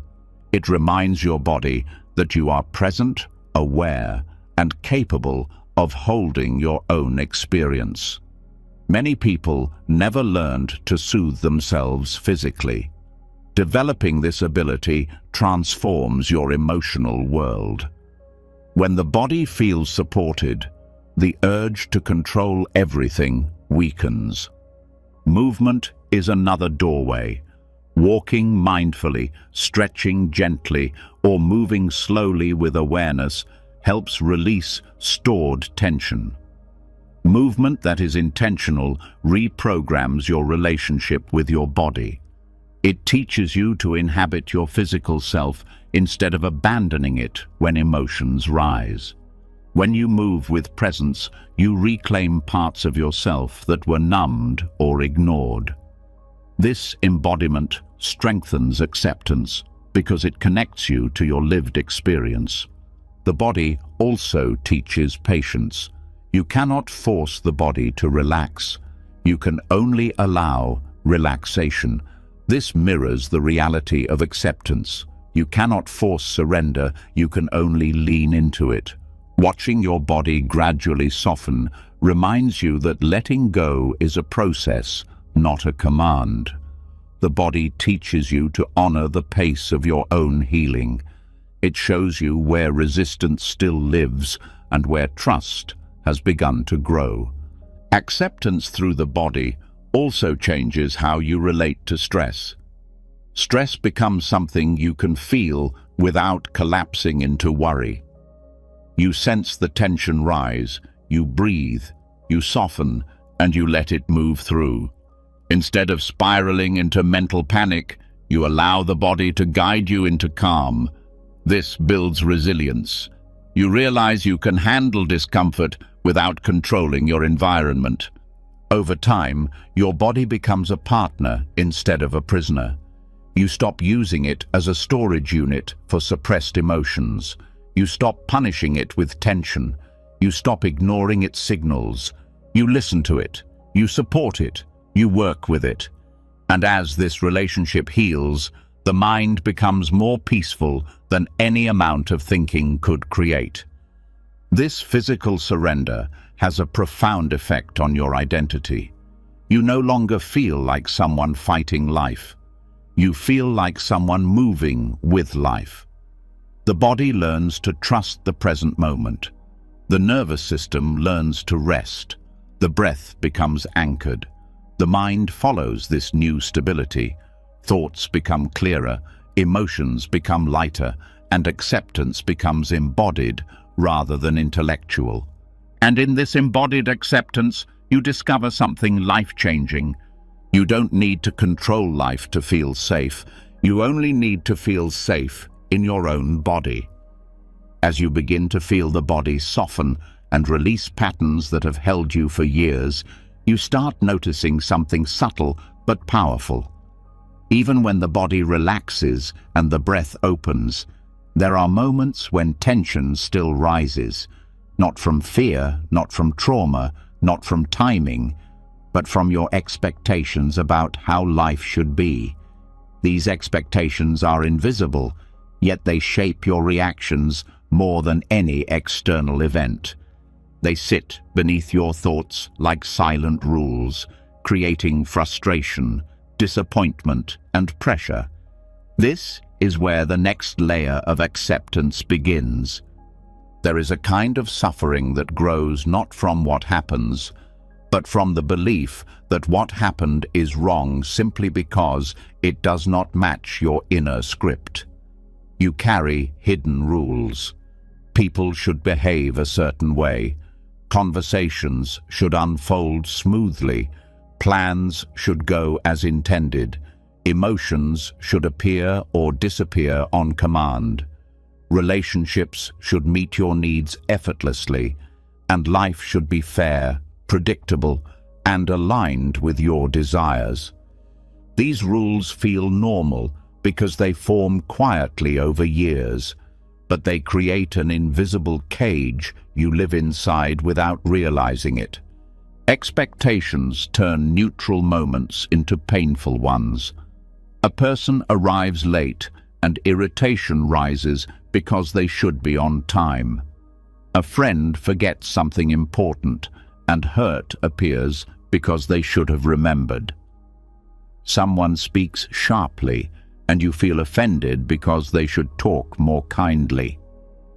A plan changes and frustration takes over because things should follow the original path. The world becomes exhausting, not because it is unkind, but because it refuses to obey your internal rulebook. Releasing these expectations does not mean lowering your standards or accepting mistreatment. It means seeing the difference between what is reasonable to request and what is unrealistic to demand. A request is flexible. A demand is rigid. Requests allow room for human nature. Demands collapse under the weight of reality. When you release the shoulds and replace them with preferences, your emotional world becomes lighter. You can still want things to go a certain way, but you stop believing they must. These hidden rules often come from fear and past pain. If you grew up in chaos, you may expect life to be ordered to feel safe. If you grew up feeling unseen, you may expect others to understand your needs without being told. If you grew up judged, you may expect perfection from yourself to avoid criticism. These expectations are attempts to control outcomes, but they trap you inside patterns that hurt more than they help. One powerful step in releasing expectations is recognizing how often they create tension in your relationships. You expect others to read your mind, to feel what you feel, to prioritize what you prioritize, to apologize the way you want, to show love the way you prefer, to respond with the exact emotional timing you need. When they don't, your hidden rules turn into disappointment. But people cannot live inside rules they never agreed to.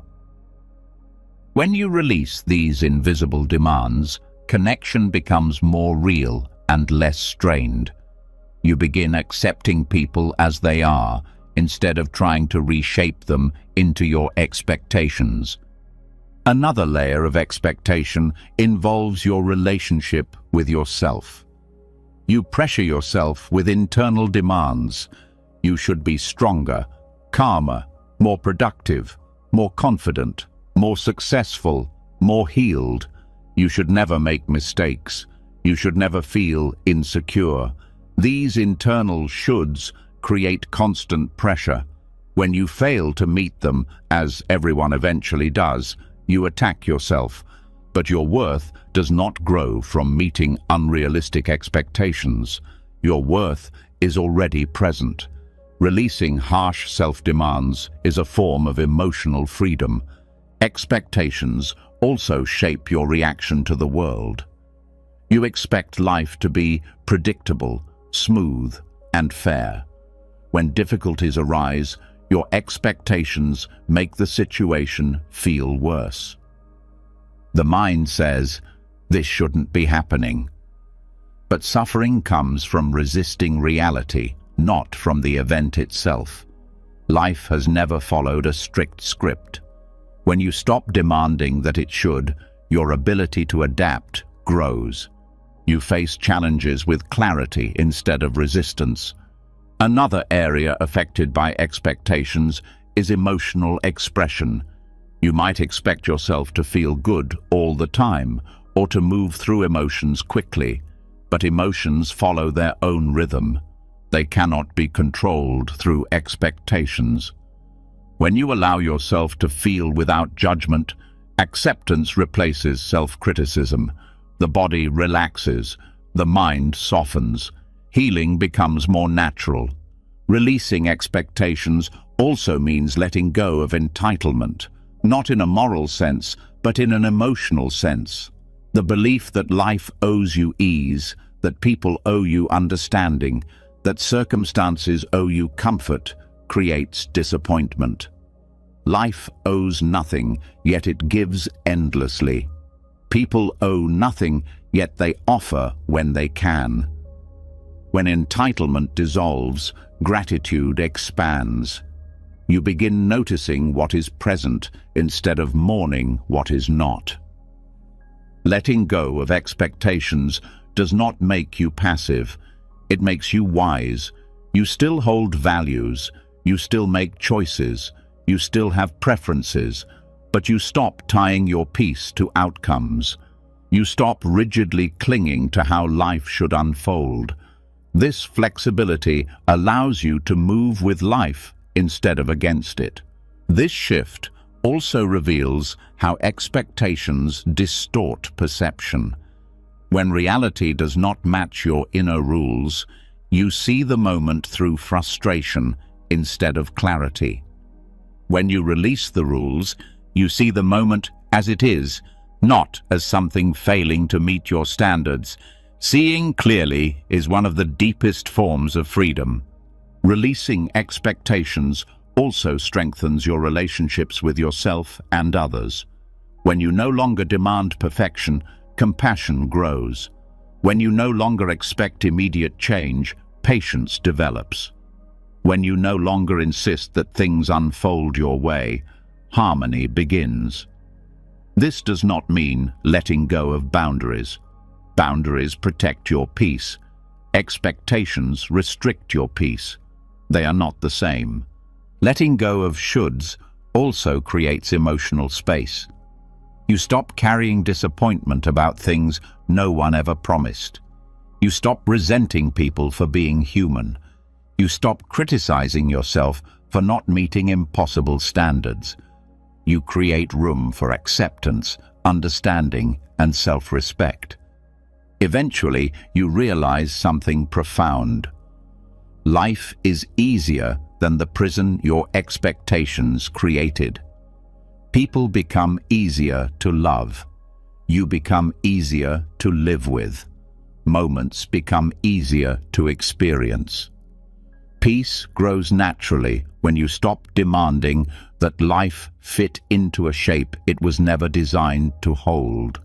And once these invisible rules dissolve, you begin walking through the world with a lighter heart, ready for the next shift in your journey. As you release the silent rules that once dictated how life should look, something unexpected begins to surface. Without the weight of constant shoulds, the world becomes simpler, but that simplicity can feel unfamiliar. You notice how much of your life was spent chasing something extraordinary, something dramatic, something meaningful enough to justify your efforts. And as those expectations fall away, a quiet question rises. What if life doesn't need to be extraordinary at all? This question opens the next chapter. There is a hidden pressure in modern life that tells you ordinary moments are not enough. You're taught to seek significance, to build stories worth telling, to create a life that looks impressive from the outside. The pursuit of meaning becomes constant. Every day must be productive. Every relationship must be profound. Every emotion must have a lesson. Every moment must be special. But this constant search for intensity creates exhaustion. It takes you away from the simple truth that peace often lives in the ordinary. Chasing drama, purpose, or heightened meaning pulls you out of the present. You feel restless when nothing spectacular is happening. You judge yourself for days that feel simple or uneventful. You begin to believe you're missing out or falling behind if your life doesn't resemble the exciting fantasies you see in stories, films, or other people's highlights. But ordinary life is not a failure. it is the natural state of existence. The pressure to make every moment extraordinary creates suffering because it contradicts the reality of how life unfolds. Ordinary life is built from small moments, quiet mornings, simple meals, everyday conversations, familiar routines. These moments may not look impressive, but they hold the foundation of stability and peace. When you start valuing them, you discover something profound. The present moment becomes enough.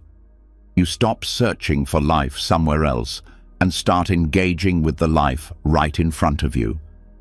The discomfort many people feel with ordinariness comes from associating it with insignificance. They believe meaning must come from big achievements, dramatic emotions, or major transformation. But some of the deepest wisdom arises from the simplicity of living fully in each small moment. Peace is not found in intensity. Peace is found in presence. When you let life be ordinary, you stop demanding it fulfill an exaggerated expectation of constant excitement. When you stop chasing extraordinary experiences, your nervous system relaxes. You feel less urgency, less pressure, less comparison. You stop measuring your life against unrealistic standards. Ordinary moments become beautiful because they are real, consistent, and accessible. They don't require effort to create. They simply exist, waiting for you to notice them. Letting life be ordinary also helps you let go of emotional addiction. Many people become attached to emotional highs and lows because they make life feel meaningful. Drama becomes a substitute for depth. Intense emotions feel alive even when they are painful. But living on the edge of emotional extremes creates instability. It drains your energy. It disrupts your peace.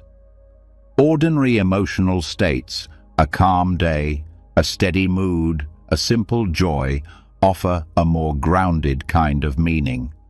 Allowing ordinariness does not remove purpose. It clarifies it. Instead of searching for meaning in grand gestures, you find meaning in consistency, kindness, small improvements, quiet acts of love, and the steady growth of your inner world. Meaning becomes woven into daily living instead of being chased as a separate goal. Another benefit of embracing the ordinary is the shift in how you view your progress. When you expect dramatic breakthroughs, slow growth feels disappointing. But real growth is gradual. It happens in small shifts, subtle realizations, and everyday choices.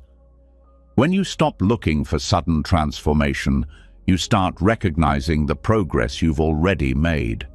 You appreciate the patience it takes to evolve. Ordinary living also deepens connection. When you are not trying to turn every interaction into something significant, relationships feel more natural. You enjoy simple conversations without overanalyzing. You appreciate someone's presence without needing perfect alignment. You stop expecting people to give your life meaning and start enjoying them for who they are. This creates authenticity.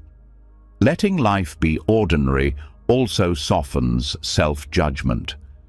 When you stop expecting yourself to live a remarkable story every day, you free yourself from pressure. You no longer feel the need to be extraordinary to feel worthy. You allow yourself to rest, breathe, and be human. This acceptance creates emotional space. It strengthens self-respect. Even productivity becomes healthier. When every day doesn't need to be groundbreaking, you stop pushing yourself into burnout. You work steadily instead of desperately. You measure success by consistency rather than intensity. This shift creates long-term stability instead of short bursts of effort that leave you drained. Ordinary moments also teach presence. When you're not looking for the next big thing, you start seeing the details: warm light on a wall, the sound of someone laughing, the feeling of the breeze, the comfort of familiar routines. These small things were always there, but chasing meaning made them invisible. When you stop searching for more, you finally notice what already exists. Letting life be ordinary also heals the part of you that felt empty when life felt predictable. That emptiness was not caused by ordinariness. It was caused by resisting it. Once you accept the rhythm of everyday life, you discover that predictability brings peace, stability brings safety, familiarity brings warmth. The ordinary is not the enemy. It is the foundation on which everything meaningful is built. This acceptance also helps you release comparison. When you're no longer chasing a dramatic life, you stop comparing your journey to others. You realize that everyone is living a life filled with small moments, no matter how glamorous it appears from the outside. Comparison loses its power when you value your own daily experience.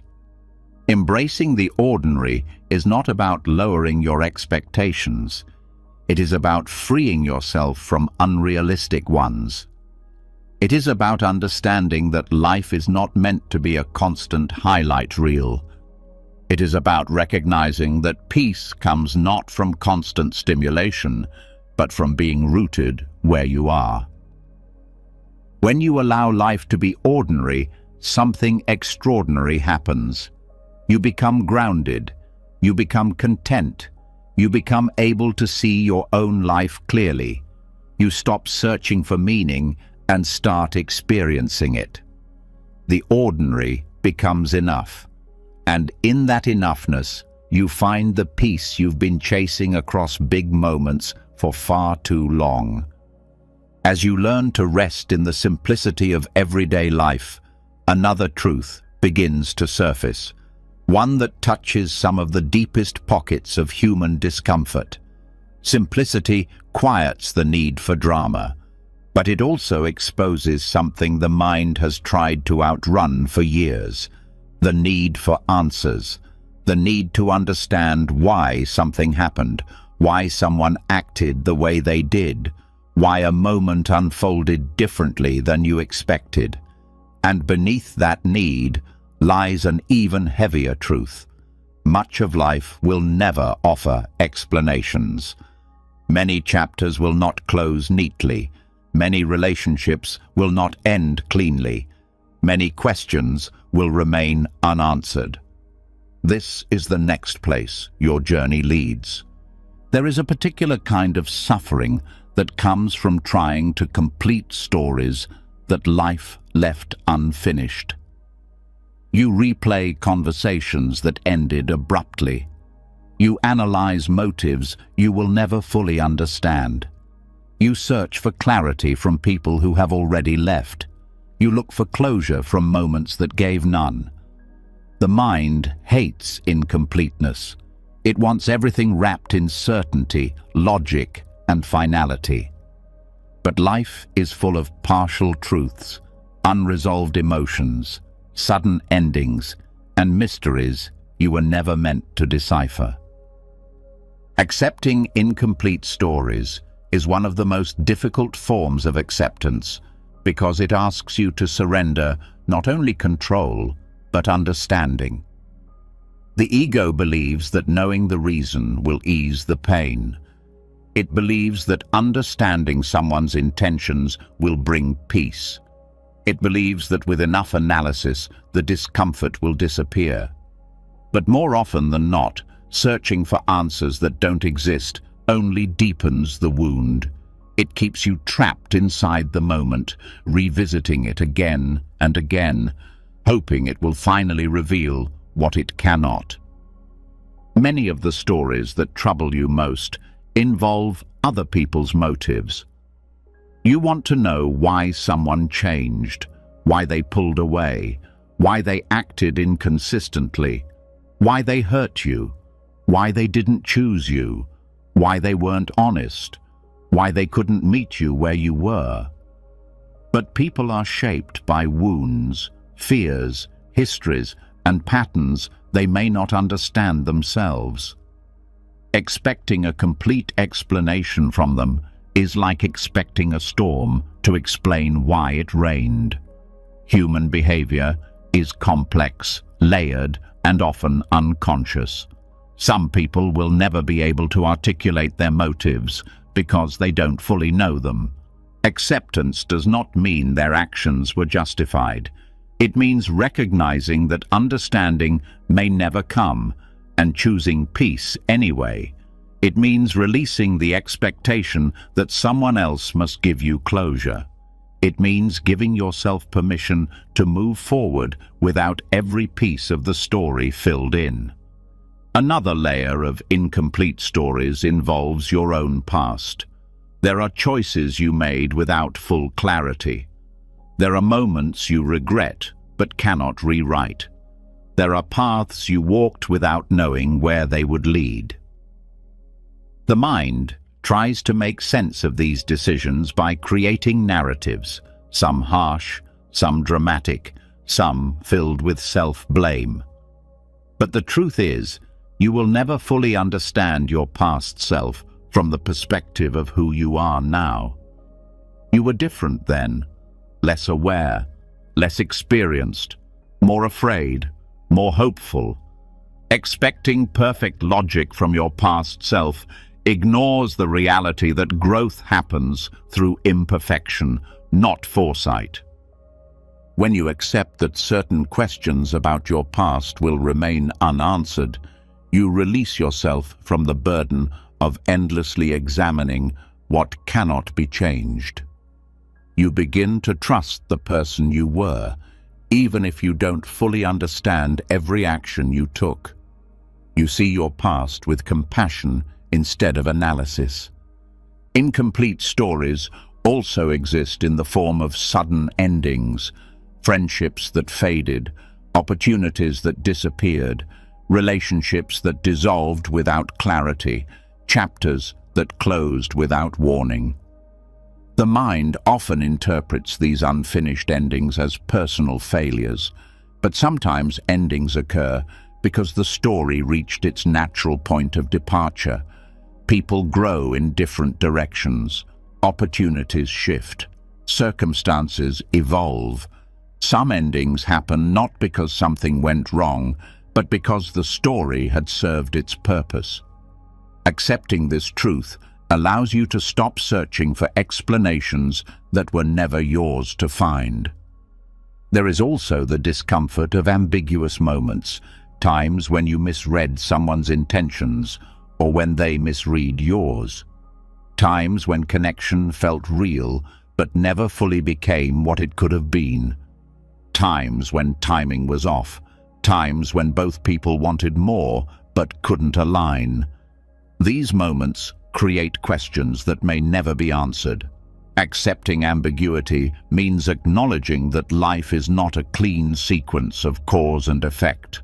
It is a web of timing, emotion, circumstance, and unseen factors. When you stop fighting ambiguity, you begin to see beauty in the mystery. Not knowing becomes less frightening. You realize that incomplete stories do not mean your life is incomplete. They simply mean your journey is still unfolding. Accepting incomplete stories also strengthens your ability to be present. Much of rumination comes from trying to make sense of what already happened. Much of anxiety comes from trying to predict what will happen next. When you accept that many stories in your life will remain unfinished, you free yourself from the need to mentally control them. You return to the present with more ease because the past no longer demands constant analysis. Another aspect of this acceptance is understanding that closure is something you give yourself. It does not depend on someone else's explanation, apology, or clarity. Closure happens when you stop searching for reasons and begin focusing on what you can carry with peace. It happens when you stop needing the story to be complete in order to move forward. It happens when you allow yourself to walk away from a chapter even when you don't know the full truth. Accepting incomplete stories also deepens emotional maturity. You stop expecting perfect communication from others. You stop expecting logic from emotional situations. You stop expecting fairness from unpredictable events. You recognize that life's complexity cannot be simplified into clean narratives. This maturity allows you to meet life with clarity rather than disappointment. This acceptance does not make you cold or indifferent. It makes you grounded. It makes you capable of experiencing life without demanding explanations. It helps you navigate loss, confusion, and change with patience.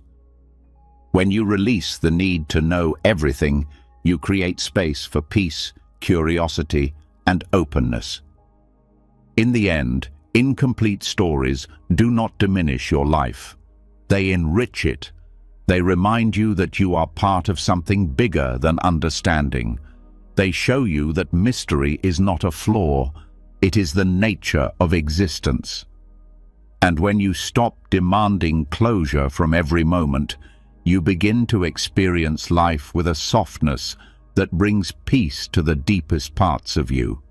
As you begin to make peace with unanswered questions and accept that many chapters in life will never be neatly resolved, something deeper comes into focus. Beneath every incomplete story lies another attachment you may not have noticed. The attachment to the story you tell about yourself. The narrative you've been carrying for years, quietly shaping how you see the world, how you treat yourself, what you believe you deserve, and what you think you're capable of. This is where the next layer of transformation begins. There is a powerful but often invisible force within you, your identity narrative. It is the story you repeat about who you are, where you come from, what you've survived, and what you believe is possible for someone like you. Parts of this story feel comforting because they give you a sense of continuity. Other parts feel painful because they keep reminding you of old wounds. And some parts limit you without you ever realizing it. These narratives shape your reactions, your relationships, your dreams, and your fears, often without your conscious awareness. Identity forms from experiences, but the mind tends to freeze these experiences into fixed definitions. Something that happened years ago becomes who you are. A single mistake becomes your weakness. A painful relationship becomes your pattern. A moment of failure becomes your nature. Over time, these definitions stack on top of each other, forming an internal image you carry around like a shadow.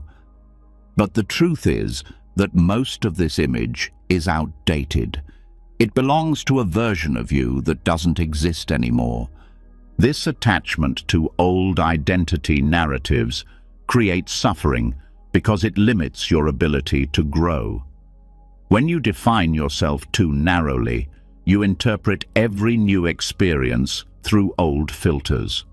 If you tell yourself you're unworthy, you overlook opportunities.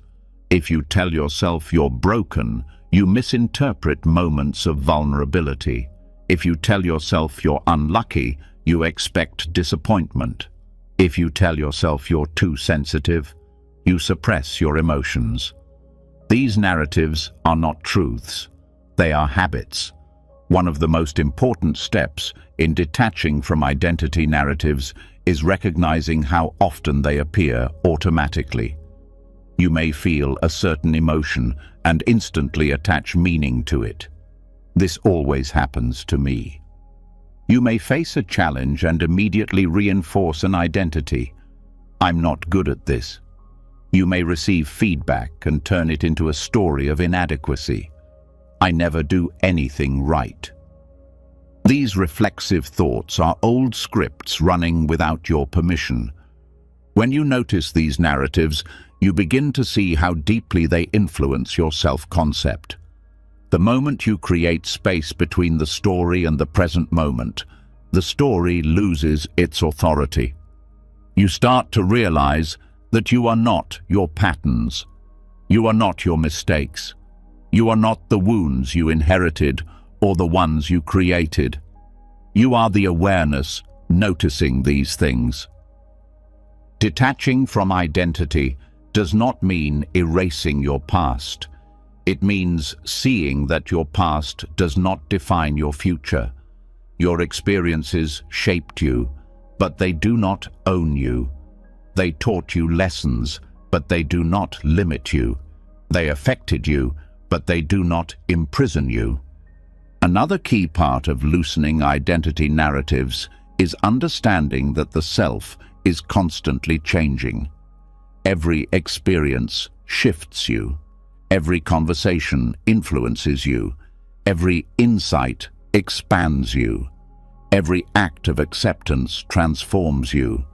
The person you were even 1 year ago is not the person you are now. Yet the mind clings to its old story because familiarity feels safer than possibility. The fear of shedding old identity often comes from uncertainty. If you are not who you thought you were, then who are you? The mind fears this question because it threatens its sense of structure. But this fear is actually a doorway. When you no longer cling to fixed definitions, you begin to experience yourself more fluidly. You allow growth. You allow change. You allow the unknown spaces within you to reveal themselves. This freedom shows up in surprising ways. You stop taking your reactions as proof of who you are. You see them as temporary weather, not permanent traits. You stop treating your past as destiny. You see it as a chapter, not a sentence. You stop believing your flaws define your identity. You see them as areas of growth, not evidence of failure. Detaching from identity narratives also changes how you relate to others. When you stop clinging to your story, you stop needing others to validate it. You no longer require them to see you a certain way. You no longer defend yourself reflexively. You no longer shape your behavior to fit an image. This freedom creates authenticity. You relate to others from presence rather than ego. It also softens conflict. When someone challenges your viewpoint, you no longer interpret it as an attack on your identity. You can listen without defensiveness. You can understand without losing yourself. You can respond without projection. This creates harmony within relationships because you are no longer protecting a fragile self-image. Detaching from identity opens space for growth. When you release the narrative that you are this type of person, you become open to being more. You try things you once avoided. You allow yourself to evolve in unexpected directions. You discover strengths you never believed you had. Identity becomes a flexible expression rather than a rigid prison. Another essential part of this shift is recognizing the difference between identity and authenticity. Identity is constructed. Authenticity is natural. Identity is built from memory. Authenticity is present moment truth. Identity is shaped by fear, approval, and conditioning. Authenticity arises when you stop performing and allow yourself to simply be. When identity loosens, authenticity emerges without effort. This shift also reveals the illusion of labels. Labels create certainty, but limit possibility. When you let go of labels, introvert, extrovert, failure, achiever, emotional, logical, strong, weak, you discover that you are far more complex than any category. Labels may describe aspects of you, but they do not define the whole of you. The more you detach from labels, the more fluid your self-concept becomes. The freedom of realizing you aren't your story also dissolves shame. Shame thrives when you believe the worst moments of your life are reflections of your nature. But when you see them as experiences rather than identity, shame loses power. You become capable of forgiving yourself. You understand that mistakes are part of being human, not evidence of brokenness. This acceptance also heals self-judgment. You stop attacking yourself for who you were. You stop punishing yourself for who you no longer want to be. You stop demanding perfection. You allow yourself to exist without needing a story to justify your worth. Ultimately, detaching from identity narratives leads to a new sense of self, one that is spacious, flexible, and grounded. You begin to experience yourself not as a fixed character, but as a living, breathing, evolving consciousness.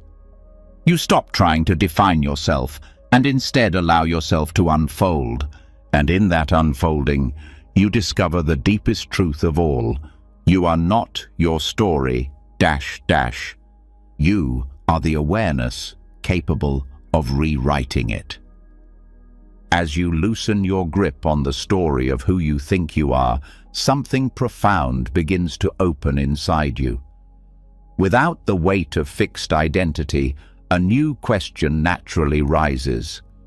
If I am not defined by my past or my labels, how do I grow from here? For most of your life, growth was tied to effort, trying harder, pushing yourself, striving to improve, forcing change. But now, with your old narratives dissolving, you begin to sense that real transformation does not come from pressure.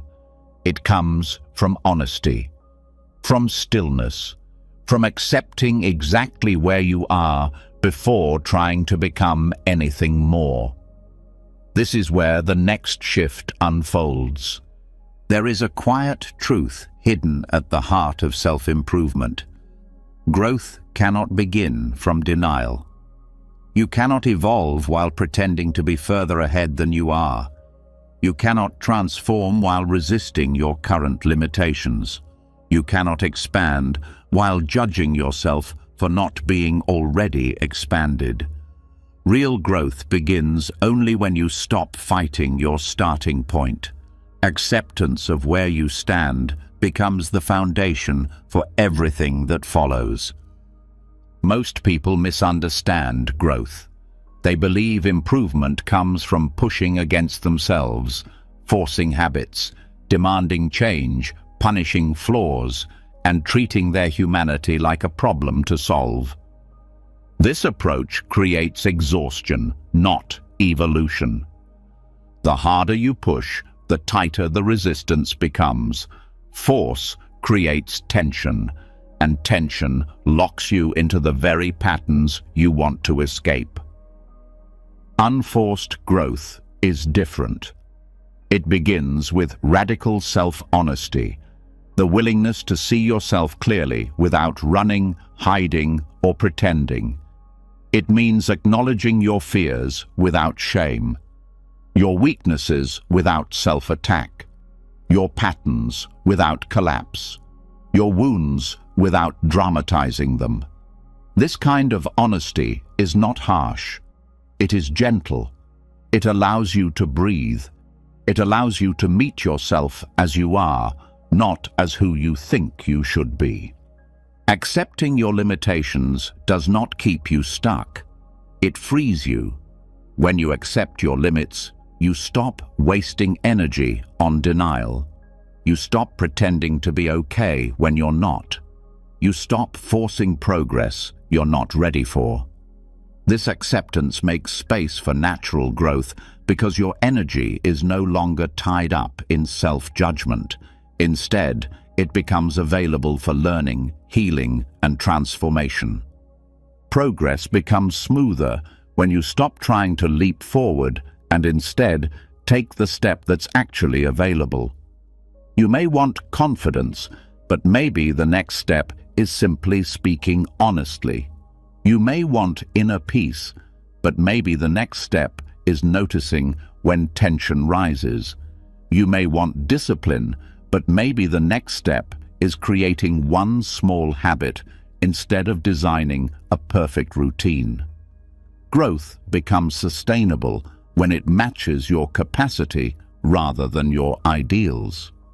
This acceptance-based approach reflects the Buddhist principle of non-striving. Non-striving does not mean being passive. It means releasing the belief that force creates change. It means trusting that growth unfolds naturally when conditions are right, just as a flower blooms when its soil, sunlight, and water are sufficient. You do not pull the petals open. You cultivate the conditions, and the blooming happens on its own. Your inner world works the same way. When you stop attacking your flaws and begin supporting your well-being, growth becomes organic. Instead of pushing yourself to become someone else, you create a nurturing environment for the person you are to evolve. This shift from force to support transforms your entire relationship with improvement. Unforced growth also requires patience. Growth happens in cycles: expansion, plateau, integration, rest. Many people think plateaus mean failure, but plateaus are essential for absorbing what you've learned.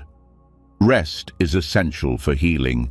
Integration is essential for long-term change.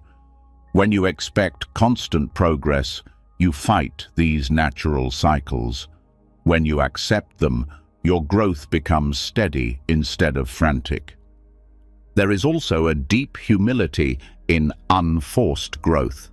Humility allows you to say, "This is where I am. This is what I can do today." Humility removes the ego from the process. It allows you to be a student of your own life. It opens the door to curiosity, which is far more powerful than pressure. Curiosity makes growth enjoyable. It turns self-improvement into exploration instead of self-correction. Another part of this shift is releasing comparison. When you measure your progress against others, you distort your path. Everyone grows at a different pace, shaped by different histories, wounds, opportunities, and lessons. Accepting your own timing allows you to grow without the heaviness of competition or shame. It brings clarity because you stop trying to match someone else's journey and instead focus on your own.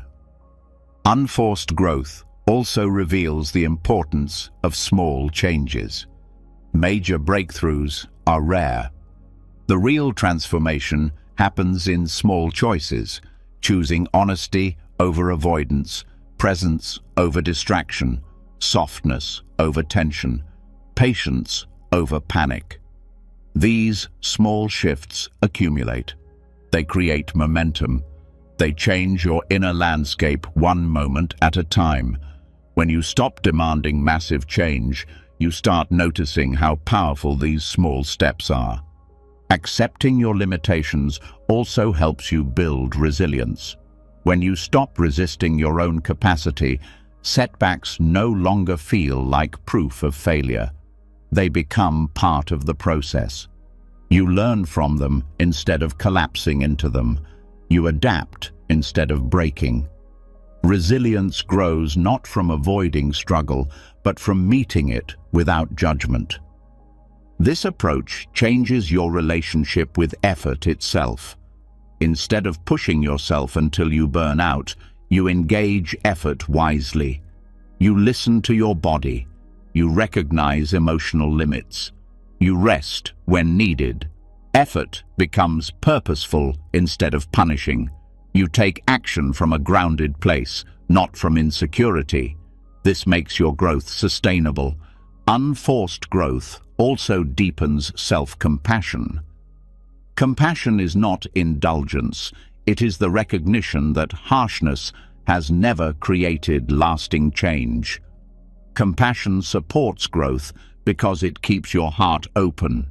It prevents you from quitting when things get hard.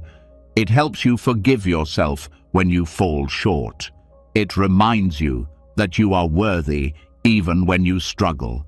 As you integrate this kind of growth, you begin to understand that becoming better is not about chasing an improved version of yourself.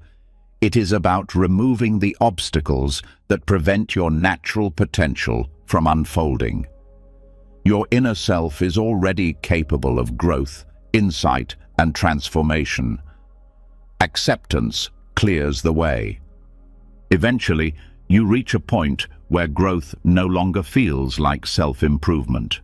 It feels like self-remembering. The more you accept your current limits, the more you discover what has always been possible. You stop trying to become someone else and start becoming more fully yourself. And in that gentle unfolding, you finally realize something essential. Growth is not achieved through force. It is revealed through acceptance. As you begin to grow without force and embrace your own limits with honesty and compassion, another truth starts rising into view, one that challenges some of the deepest assumptions you've carried about relationships.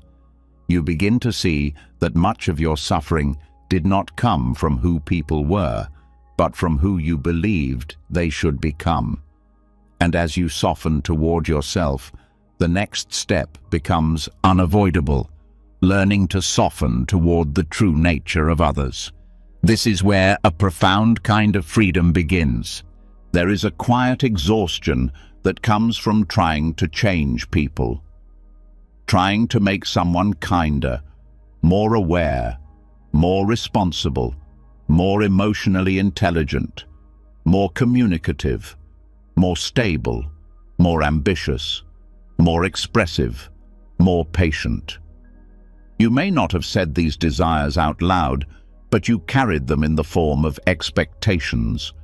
You believed that with enough effort, guidance, or love, people would eventually become who you needed them to be. But human personality is not clay you can shape.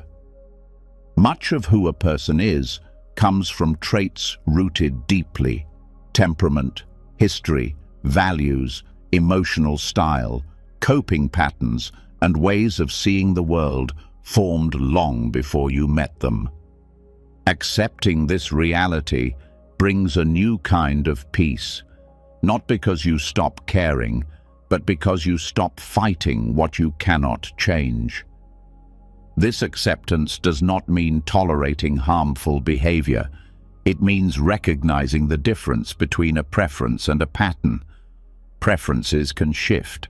Patterns often remain. When you stop trying to turn someone into a version that fits your emotional needs, you make space for clarity, either genuine connection or gentle distance. One of the most liberating truths you can accept is that people show you who they are consistently, not occasionally. Their habits, reactions, and emotional tendencies reveal their inner landscape far more than their promises or temporary efforts. When you accept this, you stop reading potential into behavior. You stop idealizing small improvements and overlooking recurring patterns. You stop hoping that if you just try harder, they will change. You begin relating to the actual person in front of you, not the imagined version your hope created. Accepting the nature of others also reveals how much emotional weight you've been carrying on your shoulders. Many people attempt to become emotional caretakers, helping partners regulate their moods, carrying friends' responsibilities, smoothing over tensions, trying to fix misunderstandings before they happen. This creates emotional burnout. You begin believing people need you to keep functioning. But when you accept their nature, you release yourself from the burden of managing their inner world. You recognize that their personality belongs to them, not to you. This shift also transforms conflict. When you accept someone's nature, you stop expecting them to respond differently every time. You stop being surprised by predictable behavior. You stop taking things personally. Instead of fighting the same emotional battles repeatedly, you understand the patterns. This understanding creates calm. It lets you decide consciously how close or distant to be from someone, instead of staying in cycles of disappointment. Another part of this acceptance is recognizing that traits are neither good nor bad. They are simply traits. A person who is emotionally reserved is not wrong. They are reserved. A person who is intense is not wrong. They are intense. A person who avoids confrontation is not wrong. They cope that way. You may prefer certain traits, but preferences do not make other traits defective. Acceptance is the ability to see differences without judgment. This view also helps you let go of unrealistic expectations in relationships. You stop expecting a quiet person to suddenly become expressive. You stop expecting an avoidant person to suddenly seek closeness. You stop expecting a chaotic person to suddenly become structured. When you accept this, frustration dissolves. You no longer feel betrayed by behavior that has always been consistent. You start making choices based on reality instead of fantasy. Accepting the nature of others does not mean staying in relationships that hurt you. It means seeing clearly whether the relationship is sustainable. If someone's personality consistently triggers your wounds, conflicts with your values, or contradicts your emotional needs, acceptance helps you make a peaceful decision. You no longer argue with their nature. You simply recognize that your paths differ. This clarity is not cold, it's compassionate. It honors both you and them. This acceptance also deepens your compassion. When you stop expecting people to be who they are not, you begin to see the human behind the habit. You see how their traits formed. You see the fears that drive them. You see the wounds they carry. You see the childhood imprints that shape their coping mechanisms. This understanding allows compassion to flow without enabling harmful patterns. It lets you love people more gently, with fewer demands, fewer conditions, and more space.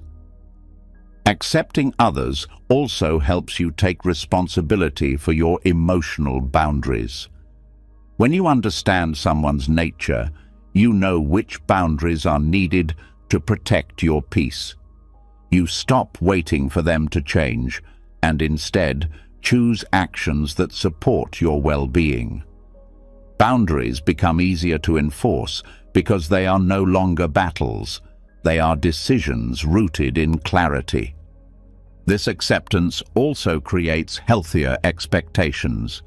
You begin to ask yourself, can I accept this person as they are if nothing changes? If the answer is yes, peace follows. If the answer is no, clarity follows. You no longer stay in emotional limbo, hoping time will turn someone into a different version. You step out of the waiting room of potential and into the reality of presence. Another surprising effect is that accepting the nature of others helps them open up. When people stop feeling pressured to be different, they relax. They become more authentic. They feel safer around you because they sense they are not being judged. Sometimes this acceptance even allows them to grow, not because you pushed them, but because your acceptance removed resistance. Growth that comes from freedom, not pressure, is the most genuine form of change. And perhaps the most profound truth of all, accepting the nature of others teaches you to accept your own nature.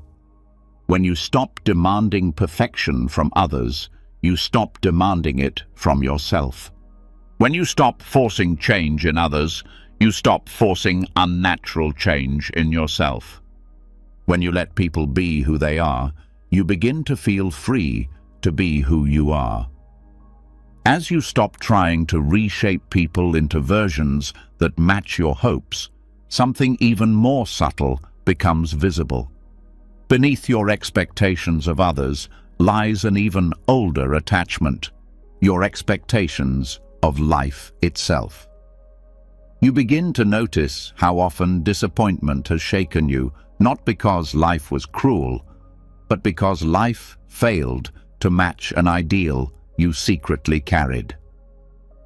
This is where the next layer of freedom begins, a truth both uncomfortable and liberating.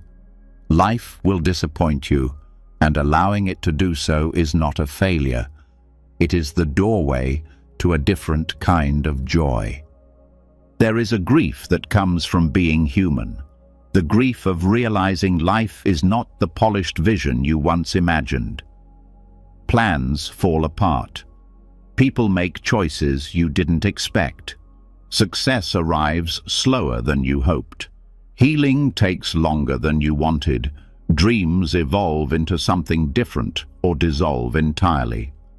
Life, in its raw and natural form, rarely follows the storyline of your idealism. And yet, this mismatch between reality and ideal is not what causes suffering. It is your resistance to it. Idealism can be beautiful.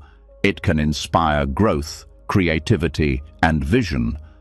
But when idealism hardens into demand, it becomes painful.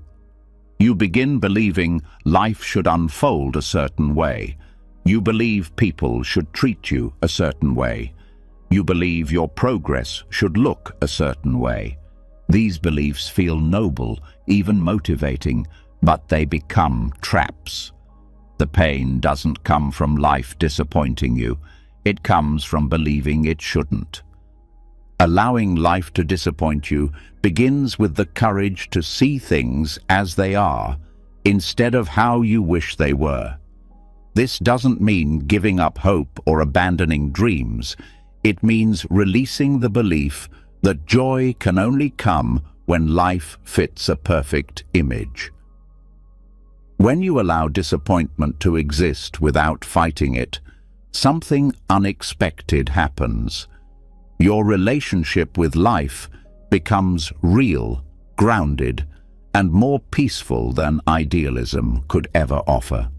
The first step is understanding that disappointment is part of the human experience, not a personal punishment. Everyone faces moments where reality contradicts their expectations. The more you try to protect yourself from this truth, the more fragile your happiness becomes. Idealism creates a brittle emotional system, one that collapses at the slightest deviation from your imagined path. When you drop the demand that life be perfect, disappointment becomes manageable. You feel it, you acknowledge it, and you move forward without letting it define the story of your life. Another important part of allowing disappointment is recognizing how often expectations are inherited, not chosen. Society teaches you ideals about success, love, timelines, happiness, and identity. You internalize these ideals and measure yourself against them without ever stopping to ask whether they match your deeper truth. When life doesn't align with these borrowed expectations, you feel like you failed, but you only failed a standard that was never yours. Letting go of these ideals allows you to build a life that suits you rather than one shaped by external pressure. Allowing disappointment also reveals the difference between desire and attachment.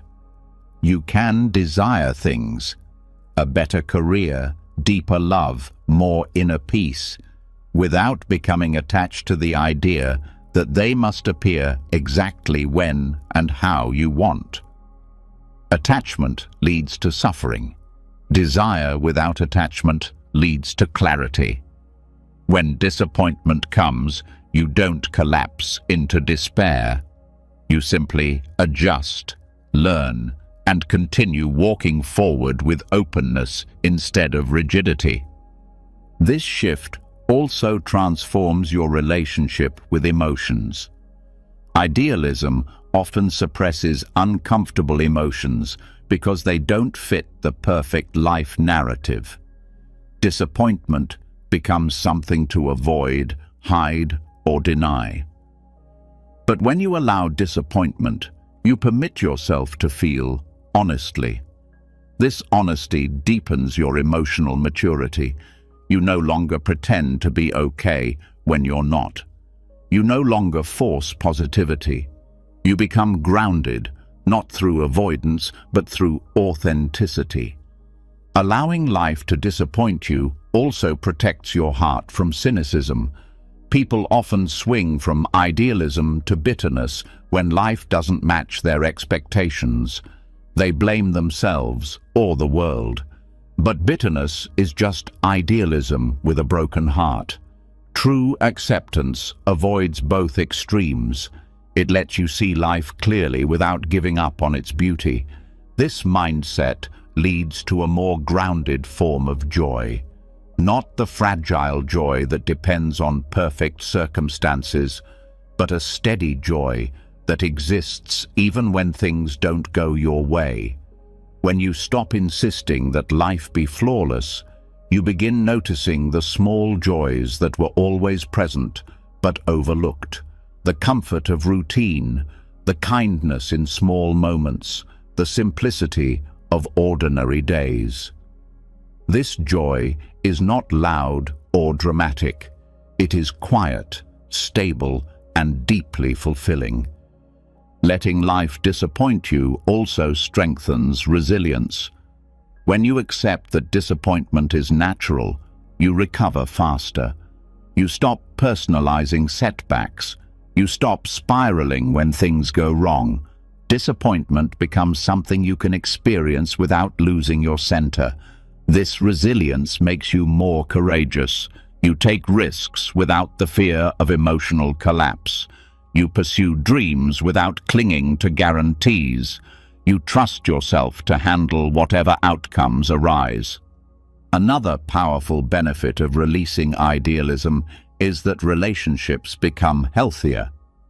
Idealized expectations of perfect communication, flawless understanding, constant emotional harmony destroy connection. When you allow others to disappoint you without turning them into villains, you relate more realistically. You stop expecting perfection from human beings who are learning, growing, and stumbling just like you. This acceptance creates deeper connection because love becomes rooted in reality, not fantasy. Your relationship with yourself changes too. You stop punishing yourself for not meeting impossible standards.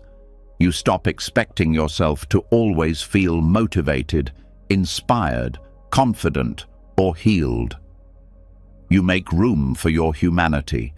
You allow yourself to feel tired, confused, uncertain, or flawed. Self-acceptance grows when idealism fades. Allowing disappointment does not mean surrendering to hopelessness. Quite the opposite. It creates space for real hope.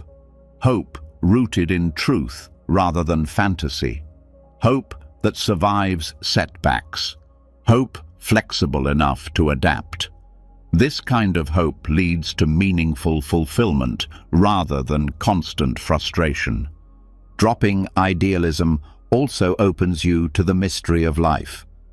When you stop clinging to a specific storyline, you become available to experiences you didn't expect. Some of the most beautiful parts of life arise from surprises, paths you didn't plan, connections you didn't predict, changes you never imagined. Idealism blinds you to these possibilities because it tightens your vision. Acceptance widens your field of view. In the end, allowing life to disappoint you is not about lowering your standards. It is about releasing the illusion that joy depends on perfection. It is about giving yourself permission to embrace the real texture of life, smooth and rough, predictable and chaotic, joyful and painful. When you drop idealism, you gain something far more valuable than perfection, a grounded, resilient, peaceful joy that life cannot take away. As you begin allowing life to disappoint you without collapsing into hopelessness, a new kind of strength starts to rise within you. You begin to see that acceptance is not weakness and surrender is not defeat. Instead, a quiet steadiness emerges, a stability that does not depend on outcomes, timelines, or control. And this clarity reveals the next truth in your journey.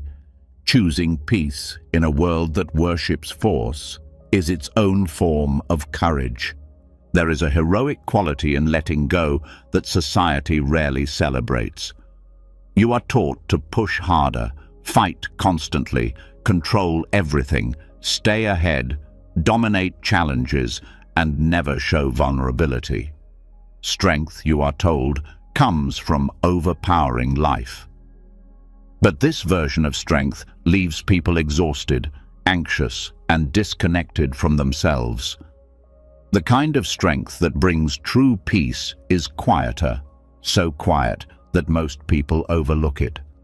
It comes from surrendering what you cannot hold, releasing battles you were never meant to fight, and choosing inner stillness over external struggle.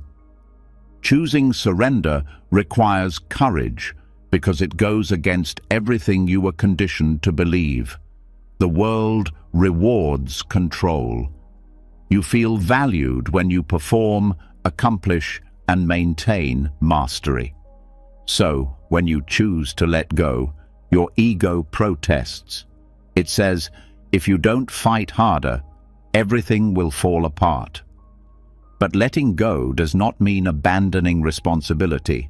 It means abandoning resistance. It means releasing the illusion that you can force life into submission. It is the bravery of trusting life more than your fear. One of the first forms of this quiet heroism appears when you stop trying to control people. You let them walk their own paths without interfering. You allow them to learn their own lessons without rescuing them from the consequences. You stop manipulating outcomes in relationships and instead allow honesty and natural unfolding to guide connection. This requires courage because it means trusting that whatever falls away was not meant to stay, and whatever stays is aligned with who you truly are. Another form of heroism appears when you stop fighting your emotions. Instead of suppressing sadness, you allow it. Instead of resisting fear, you acknowledge it. Instead of hiding vulnerability, you accept it. This surrender is not passive. It is powerful. It takes courage to sit with your inner world without numbing, avoiding, or pretending. Many people run from their emotions for decades. Being present with them, even briefly, is a deeper act of bravery than any external achievement. Letting go also shows its strength when you stop forcing outcomes. You may have spent years pushing your life in directions that exhausted you, careers that drained you, relationships that stunted you, goals that didn't belong to you. Surrender means recognizing when force is no longer aligned. It means stepping back, re-evaluating, and trusting that releasing the wrong path makes space for the right one. This trust requires bravery because it asks you to walk forward without guarantees. Another layer of this heroism emerges in stillness. Stillness is often misinterpreted as stagnation, but true stillness is active awareness. It means choosing not to react impulsively. It means pausing before speaking. It means breathing before responding. It means observing your thoughts before believing them. In a world addicted to speed and noise, stillness is a rebellion. It takes courage to be calm when everyone else panics, to be quiet when everyone else argues, to be thoughtful when everyone else rushes. The quiet heroism of letting go also appears when you accept uncertainty. Uncertainty is uncomfortable because it exposes the limits of your control. But when you stop resisting it, you begin to see that uncertainty is not a threat, it's a space. A space where new possibilities can form, where unexpected opportunities emerge, where personal growth can unfold. Accepting uncertainty is one of the bravest choices you can make because it means trusting your ability to navigate life rather than trusting your ability to control it. This courage deepens when you stop defining yourself by external achievements. When you are no longer driven by the need to prove your worth, you begin to act from authenticity rather than fear. Letting go of identity tied to performance is challenging because society equates accomplishment with value. But true freedom comes from recognizing your worth like a quiet flame, something that burns within you, steady and unshaken, regardless of external outcomes. Letting go also means releasing resentment, bitterness, and old emotional debts. Holding on to pain can feel like strength, but it is weight disguised as protection. Forgiveness, not the naive kind that ignores harm, but the wise kind that frees your heart, is one of the most courageous acts of surrender. It means choosing peace over punishment, clarity over pride, and healing over holding on. There is also courage in letting go of perfection, allowing yourself to make mistakes, to learn slowly, to not always know what to do, takes strength. Perfectionism is a cage built from fear. Surrendering it is an act of liberation. You begin giving yourself permission to be human, to grow at your own pace, to rest without guilt. This softness is not weakness, it is strength that no amount of pressure can create. Another quiet heroism appears in your relationship with time. Letting go of the idea that you're behind or running out of time is deeply brave. It means trusting that life's timing aligns with your evolution. It means refusing to rush your growth, your healing, your journey. It means honoring your unique pace rather than competing with others. Letting go also shows itself in the willingness to walk away from what harms your peace. Sometimes The bravest choice is to leave, not out of anger, but out of clarity. When you choose distance from environments, people, or habits that hurt you, you are choosing your life over your fears. This decision is quiet on the outside, but monumental within. Ultimately, choosing surrender over struggle reveals a new kind of strength, one that does not need applause, recognition, or validation. It lives inside you like a patient flame. It makes you resilient in chaos, grounded in uncertainty, compassionate in difficulty, and open to life as it is. This quiet heroism is not loud or dramatic. It does not seek attention. It does not need to be noticed. It simply changes you.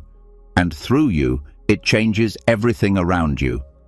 As you recognize the quiet courage in surrender, another realization begins to take shape. A realization that softens you even further. Every moment you let go, you notice that life continues without your constant direction. Things unfold in ways you never predicted.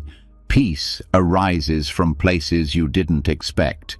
Solutions appear when you stop forcing them. And slowly, a deeper truth settles in. The present moment often knows far more than your plans ever could. This opens the way to the next teaching. There is a humility that comes from witnessing life's natural intelligence. You start seeing how often your attempts to control or overthink were unnecessary. How many moments worked out despite your fears. How many problems dissolved when you stopped interfering.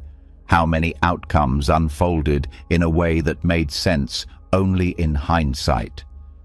The mind believes it must stay ahead of everything, but the present moment carries its own wisdom, subtle, quiet, precise.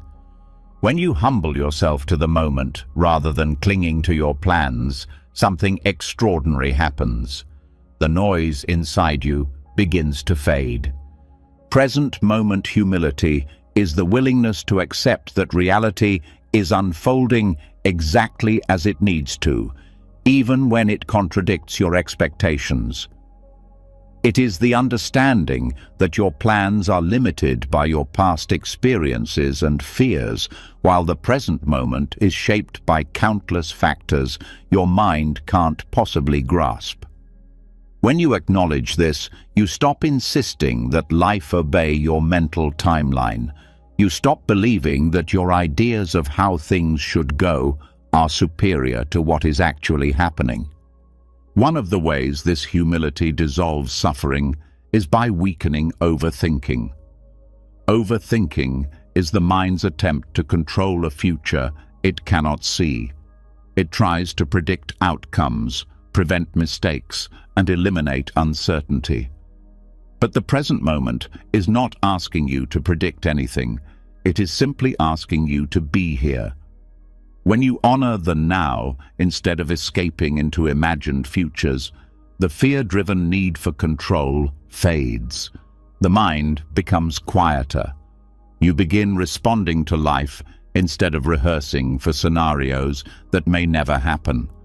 Present moment humility also transforms regret.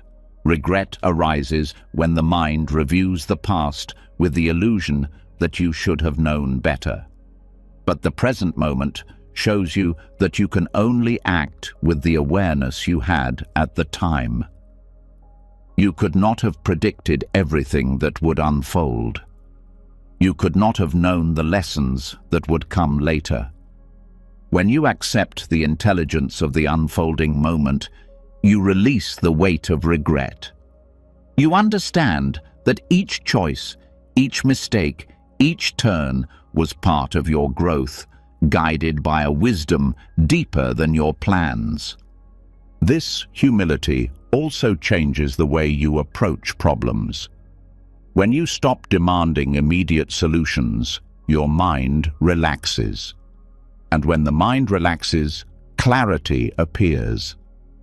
Answers arise not from force, but from presence. Many solutions come when you are no longer fixated on finding them.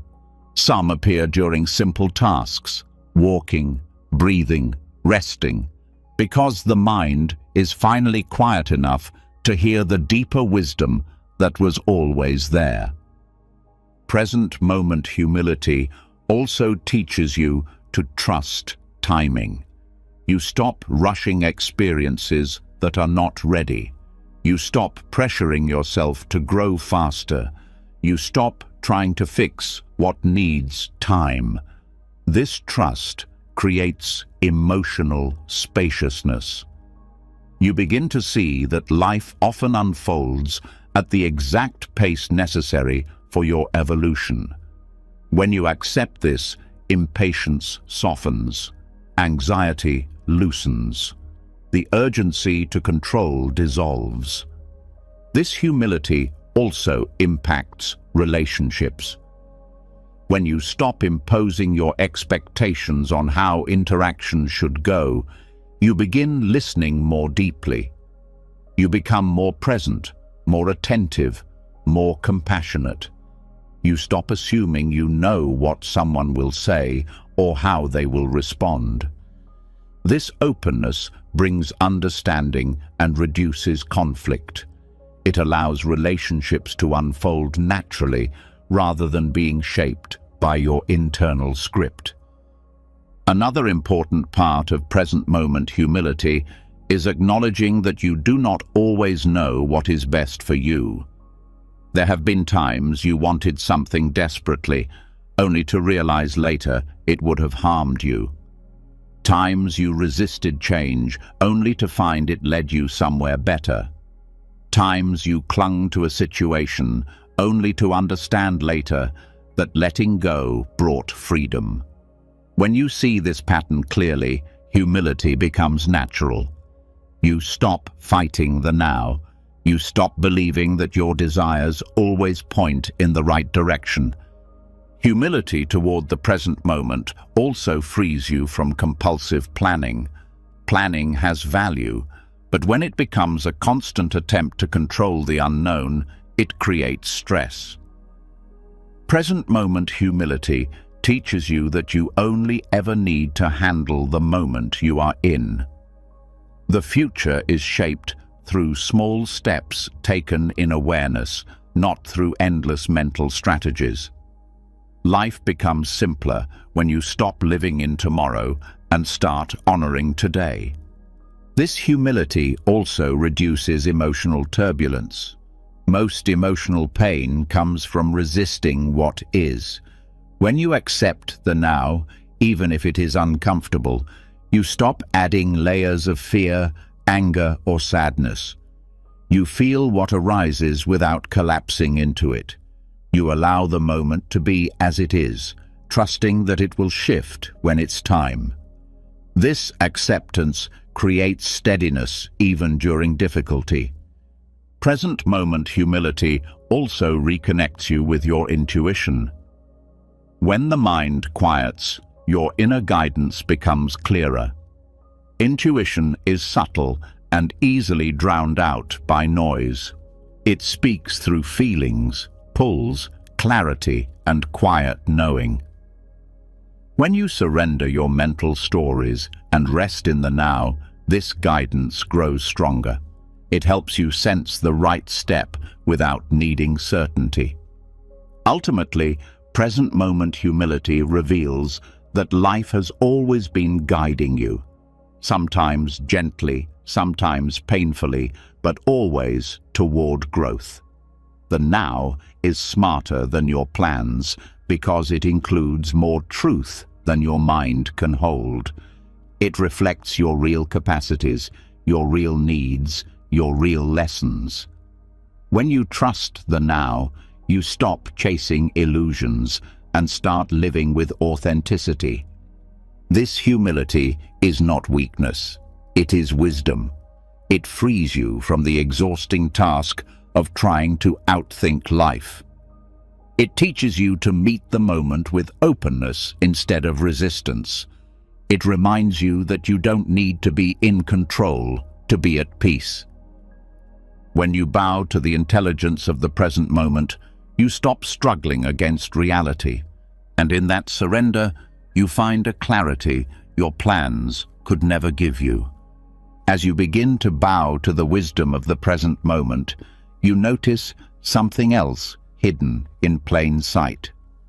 Even when you trust the now more than your plans, there are flashes where everything in you wants to react, to defend, to attack, to argue, to shut down, to say something sharp, to prove a point. These are the split seconds where peace is either protected or shattered. And in those brief moments, a new kind of practice becomes essential. The courage to stay still inside before you act outside. There is a gap in every moment of tension, a tiny space between what happens and what you do next. Most people never see it. They live as if stimulus and reaction are fused together. Someone speaks harshly, and the words fly back. A message stings, and a reply pours out. A trigger is pressed, and emotions explode. Later comes regret, confusion, and shame. I didn't mean to say that, you think. I don't know why I reacted like that. The truth is, the reaction happened because there was no stillness before it. Non-reactivity is not numbness. It is not pretending you are unaffected. It is the discipline of feeling fully without being dragged by the first impulse. It is the choice to pause, even when every cell in your body is urging you to move. This pause is not weakness. It is power. It is the moment where you decide whether you will let old patterns lead or let awareness lead. When tension rises, the body feels it first. Your chest tightens, your jaw hardens, your breath becomes shallow, your face heats up. These sensations are early warning signs, like a bell ringing to say, something inside is about to react. Most people ignore the bell. Non-reactivity begins by listening to it. When you notice these signals and choose not to act immediately, you step out of autopilot. That decision alone begins to rewrite years of conditioning. This skill is rarely mastered because it requires you to sit in discomfort without trying to escape it. The impulse to react is often a way to discharge inner tension, to throw it outward in words, actions, or withdrawal.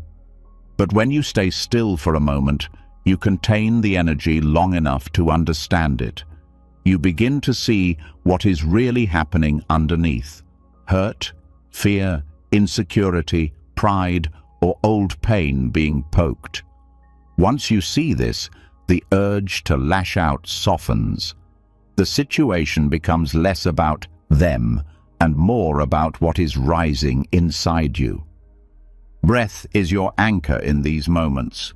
One slow inhale, one slow exhale, not as a trick to avoid emotion, but as a way to stay present with it. When you breathe consciously into tension, you give your nervous system a chance to calm itself. Your heart rate slows, your body relaxes just enough for your mind to think clearly. That clarity lets you choose a response instead of collapsing into a reflex. Non-reactivity also protects your relationships. Many arguments do not come from what was said, but from how it was answered. A single reactive sentence can turn a small misunderstanding into a deep wound. When you practice the discipline of stillness before speaking, you give space for wisdom to enter. You may still address the issue, set a boundary, or express your hurt, but you do it from steadiness rather than chaos. The same message spoken with a calm nervous system and a clear mind lands very differently. This discipline does not mean staying silent forever. It does not mean allowing disrespect or pretending everything is fine. It means giving yourself enough stillness to see what truly needs to be said and what is merely your pain trying to spill outward. Sometimes the wisest response is to speak. Sometimes it is to step away. Sometimes it is to say, "I need time to think." Non-reactivity is not about what you do, it is about the state you act from. You also begin to notice how much of your reactivity is rooted in older experiences. Someone's tone today may remind you of a voice from years ago. A small criticism may reopen an old wound of not feeling enough. Without stillness, this layering of past and present stays hidden. With stillness, you can separate them. You see that your reaction is bigger than the moment because it carries history. This awareness alone can shrink the intensity of your response. Practicing non-reactivity also transforms how you relate to your own thoughts. Not every thought deserves a reaction. Some are just echoes of old beliefs. Some are quick judgments that fade if you don't feed them. When you stop reacting to every thought as urgent, the mind becomes less chaotic. You respond only to what truly matters. You become less easily provoked by your own inner dialogue. Over time, this discipline builds a deep inner confidence. You know that even in heated moments, you will not automatically betray yourself. You might still make mistakes, but fewer. You might still speak from emotion, but with more awareness. You start trusting that you can hold your inner fire without letting it burn everything around you. This trust in yourself is one of the greatest gifts of non-reactivity. The world will continue to offer triggers, sharp words, unexpected events, unfairness, misunderstandings. You cannot control that, but you can learn to guard the space between trigger and response as something sacred. That space is where your freedom lives. That is where your practice lives. That is where peace is either protected or surrendered. Each time you choose to pause instead of react, you are training your nervous system in a new way of being. Each time you breathe through tension instead of exploding, you are teaching your mind that it no longer has to live in survival mode.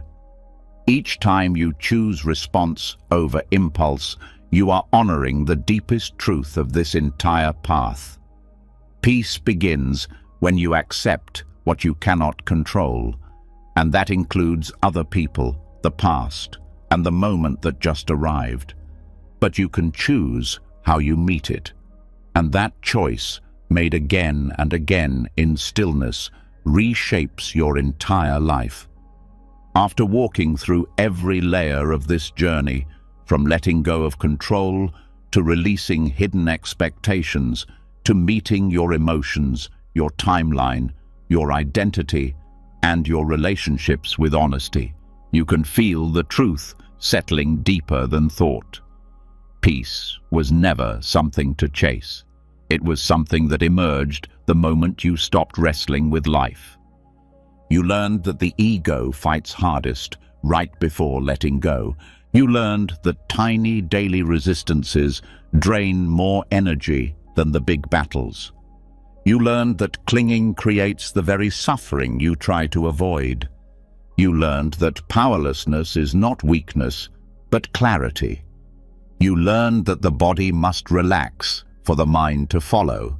You learned that people are who they are, and trying to change them only traps you. You learned that life will disappoint you, and that's what makes its beauty real.